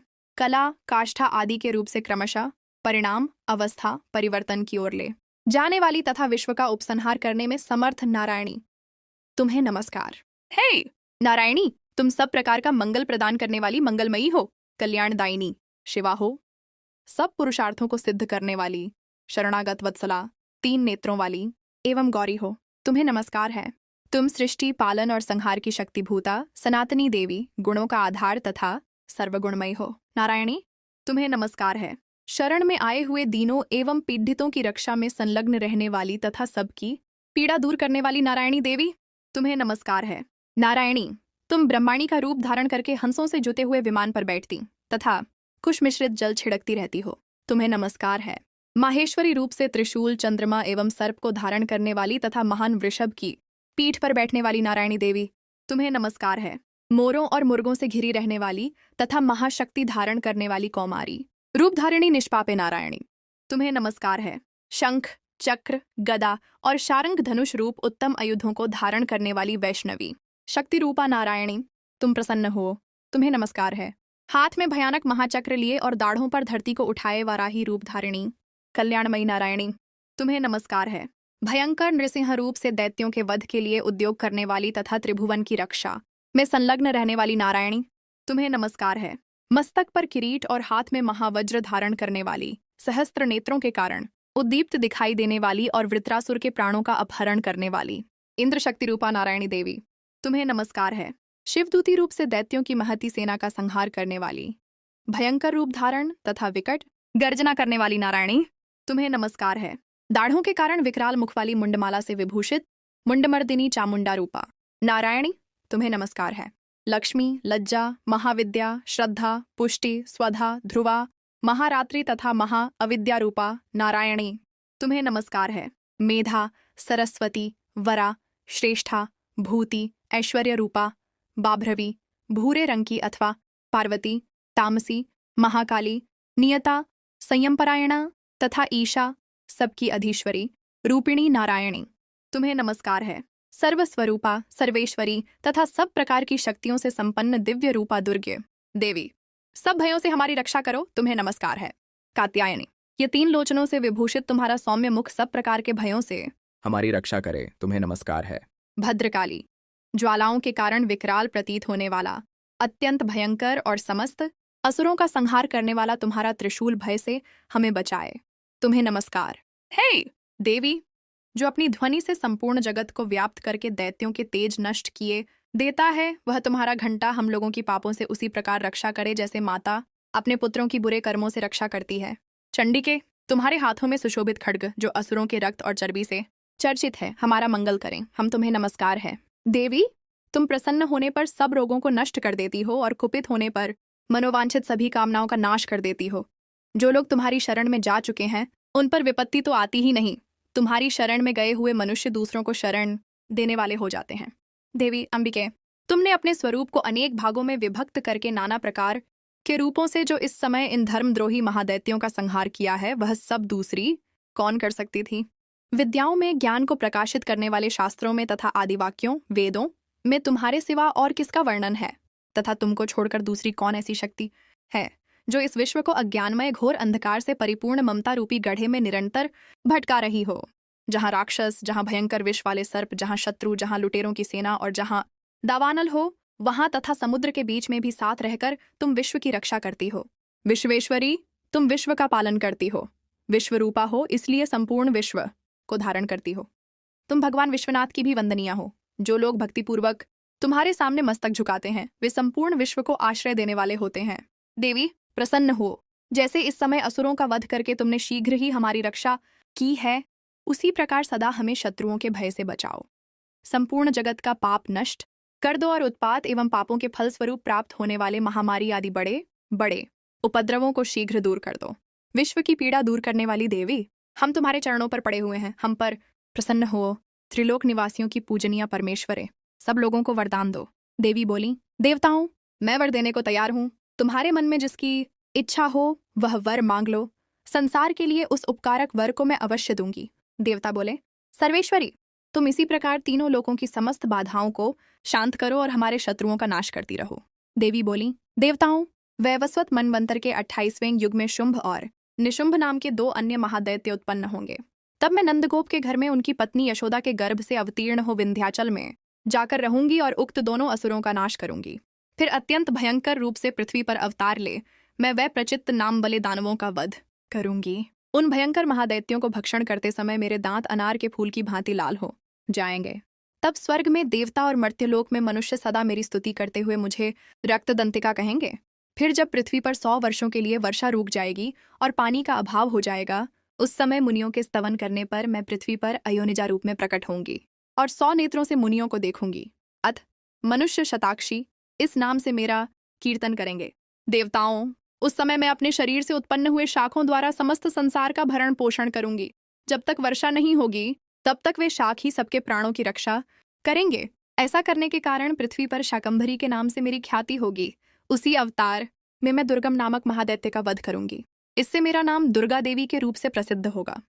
फिर मैं जब भीम रूप धारण करके मुनियों की रक्षा के लिए हिमालय पर रहने वाले राक्षसों का भक्षण करूंगी, उस समय सब मुनि भक्ति से नतमस्तक होकर मेरी स्तुति करेंगे। तब मेरा नाम भीमा देवी के रूप में विख्यात होगा। जब अरुण नामक दैत्य तीनों लोकों में भारी उपद्रव मचाएगा, तब मैं तीनों लोकों का हित करने के लिए 6 पैरों वाले असंख्य भ्रमरों का रूप धारण करके उस महादैत्य का वध करूंगी। उस समय सब लोग भ्रामरी के नाम से चारों ओर मेरी स्तुति करेंगे। इस प्रकार जब जब संसार में दानवी बाधा उपस्थित होगी, तब अवतार लेकर मैं शत्रुओं का संहार करूंगी। इस प्रकार श्री मार्कंडेय पुराण में सावर्णिक मनवंतर की कथा के अंतर्गत देवी महात्म्य में देवी स्तुति नामक 11वां अध्याय पूरा हुआ। 12 अध्याय। मैं 3 नेत्रों वाली दुर्गा देवी का ध्यान करता हूँ। उनके श्रीअंगों की प्रभा बिजली के समान है। वे सिंह के कंधे पर बैठी हुई भयंकर प्रतीत होती हैं। हाथों में तलवार और ढाल लिए अनेक कन्याएं उनकी सेवा में खड़ी हैं। वे अपने हाथों में चक्र, गदा, तलवार, ढाल, बाण, धनुष, पाश और तर्जनी मुद्रा धारण किए हुए हैं। उनका स्वरूप अग्निमय है तथा वे माथे पर चंद्रमा का मुकुट धारण करती हैं। देवी बोली, देवताओं, जो एकाग्रचित होकर प्रतिदिन इन स्तुतियों से मेरा स्तवन करेगा, उसकी सारी बाधा निश्चय ही दूर कर दूंगी।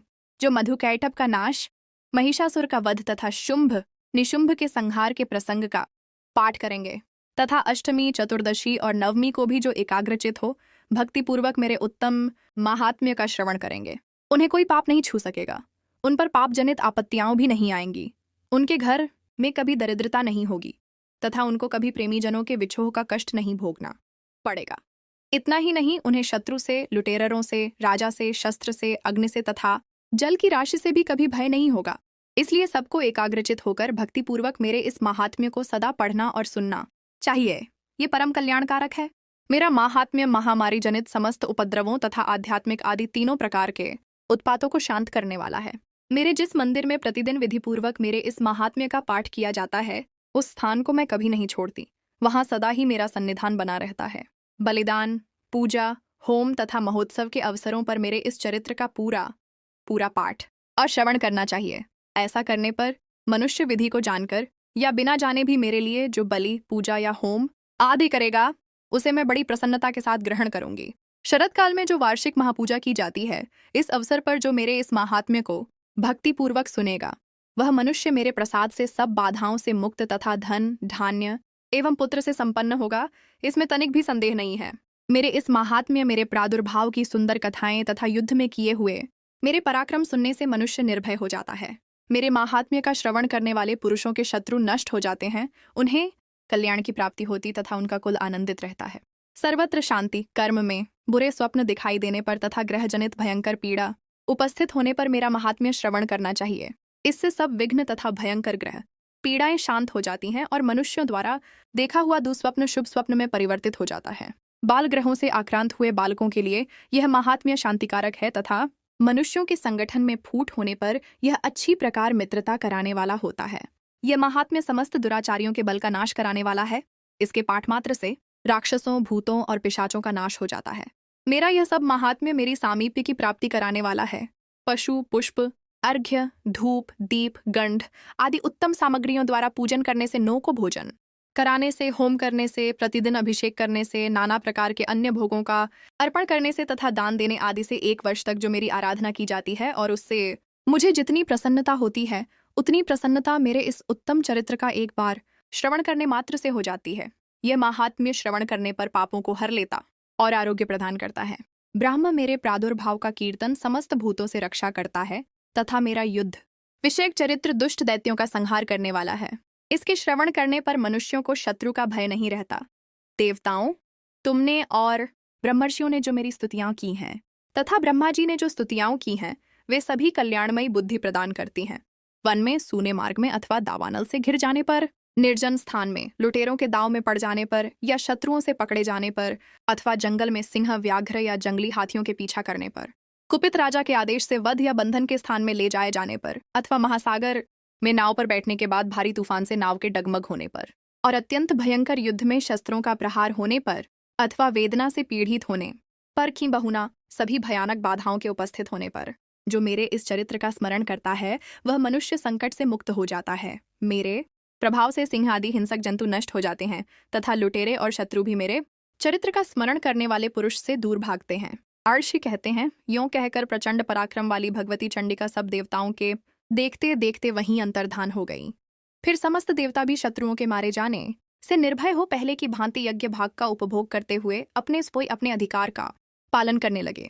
संसार का विध्वंस करने वाले महाभयंकर अतुल पराक्रमी देव शत्रु शुंभ तथा महाबली निशुंभ के युद्ध में देवी द्वारा मारे जाने पर शेष दैत्य पाताल लोक में चले आए। राजन, इस प्रकार भगवती अंबिका देवी नित्य होती हुई भी पुण्य प्रकट होकर जगत की रक्षा करती हैं। वे ही इस विश्व को मोहित करती, वे ही जगत को जन्म देती तथा वे ही प्रार्थना करने पर संतुष्ट हो विज्ञान एवं समृद्धि प्रदान करती हैं। राजन, महाप्रलय के समय महामारी स्वरूप धारण करने वाली वे महाकाली ही इस समस्त ब्रह्मांड में व्याप्त हैं। वे ही समय पर महामारी होती और वे ही स्वयं अजन्मा होती हुई भी सृष्टि के रूप में प्रकट होती हैं। वे सनातनी देवी ही समयानुसार संपूर्ण भूतों की रक्षा करती हैं। मनुष्यों के अभ्युदय के समय वे ही घर में लक्ष्मी के रूप में स्थित हो उन्नतियां प्रदान करती हैं और वे ही अभाव के समय दरिद्रता बनकर विनाश का कारण होती हैं। पुष्प, धूप और गंध आदि से पूजन करके उनकी स्तुति करने पर वे धन, पुत्र, धार्मिक बुद्धि तथा उत्तम गति प्रदान करती हैं। इस प्रकार श्री मार्कंडेय पुराण में सावर्णिक मनवंतर की कथा के अंतर्गत देवी महात्म्य में फलस्तुति नामक 12वां अध्याय पूरा हुआ। त्रयोदश अध्याय, जो उदय काल के सूर्यमंडल की सी कांति धारण करने वाली है, जिनकी 4 भुजाएं और 3 नेत्र हैं तथा जो अपने हाथों में बांस, अंकुश, वर एवं अभय की मुद्रा धारण किए रहती हैं, उन शिवा देवी का मैं ध्यान करता हूँ। आर्षि कहते हैं, राजन, इस प्रकार मैंने तुमसे देवी के उत्तम महात्म्य का वर्णन किया जो इस जगत को धारण करती हैं। उन देवी का ऐसा ही प्रभाव है। वे ही विद्या अर्थात ज्ञान उत्पन्न करती हैं। भगवान विष्णु की माया स्वरूपा उन भगवती के द्वारा ही तुम यह वैश्य तथा अन्य विवेकी जन मोहित होते हैं, मोहित हुए हैं तथा आगे भी मोहित होंगे। महाराज, तुम उन्हीं परमेश्वरी की शरण में जाओ। आराधना करने पर वही मनुष्यों को भोग, स्वर्ग तथा मोक्ष प्रदान करती है। मार्कंडेय जी कहते हैं, क्रौष्टुकी जी मेधा मुनि के यह वचन सुनकर राजा सुरत ने उत्तम व्रत का पालन करने वाले उन महाभाग महर्षि को प्रणाम किया। वे अत्यंत ममता और राज्यापहरण से खिन्न हो चुके थे। महामुने इसलिए विरक्त होकर वे राजा तथा वैश्य तत्काल तपस्या को चले गए और वे जगदम्बा के दर्शन के लिए नदी के तट पर रहकर तपस्या करने लगे। वे वैश्य उत्तम देवी सूक्त का जप करते हुए तपस्या में प्रवृत्त हुए। वे दोनों नदी के तट पर देवी की मिट्टी की मूर्ति बनाकर पुष्प, धूप और हवन आदि के द्वारा उनकी आराधना करने लगे। उन्होंने पहले तो आहार को धीरे धीरे कम किया, फिर बिल्कुल निराहार रहकर देवी में ही मन लगाए एकाग्रता पूर्वक उनका चिंतन आरंभ किया। वे दोनों अपने शरीर के रक्त से प्रोक्षित बलि देते हुए लगातार 3 वर्ष तक संयम पूर्वक आराधना करते रहे। इस पर प्रसन्न होकर जगत को धारण करने वाली चंडिका देवी ने प्रत्यक्ष दर्शन देकर कहा। देवी बोली, राजन तथा अपने कुल को आनंदित करने वाले वैश्य, तुम लोग जिस भी वस्तु की अभिलाषा रखते हो वह मुझसे मांगो, मैं संतुष्ट हूँ, अतः तुम्हें वह सब कुछ दूंगी। मार्कंडेय जी कहते हैं, तब राजा ने दूसरे जन्म में नष्ट ना होने वाला राज्य मांगा तथा इस जन्म में भी शत्रुओं की सेना को बलपूर्वक नष्ट करके पुनः अपना राज्य प्राप्त कर लेने का वरदान मांगा। वैश्य का चित्त संसार की ओर से खिन्न और विरक्त हो चुका था और वे बड्ढे बुद्धिमान थे, अतः उन्होंने तो ममता और अहंता रूप आसक्ति का नाश करने वाला ज्ञान मांगा। देवी बोली, राजन, तुम थोड़े ही दिनों में शत्रुओं को मारकर पुनः अपना राज्य प्राप्त कर लोगे। अब तुम्हारा राज्य वहां स्थिर रहेगा। फिर मृत्यु के पश्चात तुम भगवान विवस्वान सूर्यदेव के अंश से जन्म लेकर सावर्णिक मनु के नाम से इस पृथ्वी पर विख्यात होगे। वैश्य, तुमने भी जिस वर को मुझसे प्राप्त करने की इच्छा की है उसे देती हूँ। तुम्हें मोक्ष के लिए ज्ञान प्राप्त होगा। मार्कंडेय जी कहते हैं, इस प्रकार उन दोनों को मनवांछित वरदान देकर तथा उनके द्वारा भक्तिपूर्वक अपनी स्तुति सुनकर देवी अंबिका तत्काल अंतर्ध्यान हो गईं। इस तरह देवी से वरदान पाकर क्षत्रियों में श्रेष्ठ सुरथ सूर्य से जन्म ले सावर्णी नामक मनु होंगे। इस प्रकार श्री मार्कंडेय पुराण में सवर्णिक मनवंतर की कथा के अंतर्गत देवी महात्म्य में सुरथ और वैश्य को वरदान नामक 13वां अध्याय पूरा हुआ। क्षमा प्रार्थना। परमेश्वरी, मेरे द्वारा रात दिन सहस्रों हजारों अपराध होते रहते हैं। ये मेरा दास है, यों समझकर मेरे उन अपराधों को तुम कृपा पूर्वक क्षमा करो। परमेश्वरी, मैं आवाहन नहीं जानता, विसर्जन करना नहीं जानता तथा पूजा करने का ढंग भी नहीं जानता, क्षमा करें। देवी सुरेश्वरी, मैंने जो मंत्रहीन, क्रियाहीन और भक्तिहीन पूजन किया है वह सब आपकी कृपा से पूर्ण हो। सैकड़ों अपराध करके भी जो तुम्हारी शरण में जा जगदम्ब कहकर पुकारता है उसे वह गति प्राप्त होती है जो ब्रह्मादि देवताओं के लिए भी सुलभ नहीं है। जगदम्बिके, मैं अपराधी हूँ किंतु तुम्हारी शरण में आया हूँ। इस समय दया का पात्र हूँ, तुम जैसा चाहो वैसा करो। देवी परमेश्वरी, अज्ञान से, भूल से अथवा बुद्धि भ्रांत होने के कारण मैंने जो न्यूनता या अधिकता कर दी हो वह सब क्षमा करो और प्रसन्न हो। शी अडीन शी एंड डीन में सच्चिदानंद स्वरूपा परमेश्वरी, जगन माता कामेश्वरी, तुम प्रेम पूर्वक मेरी यह पूजा स्वीकार करो और मुझ पर प्रसन्न रहो। देवी सुरेश्वरी, तुम गोपनीय से भी गोपनीय वस्तु की रक्षा करने वाली हो। मेरे निवेदन किए हुए इस जप को ग्रहण करो, तुम्हारी कृपा से मुझे सिद्धि प्राप्त हो। तो इसे श्री दुर्गा को अर्पित करें।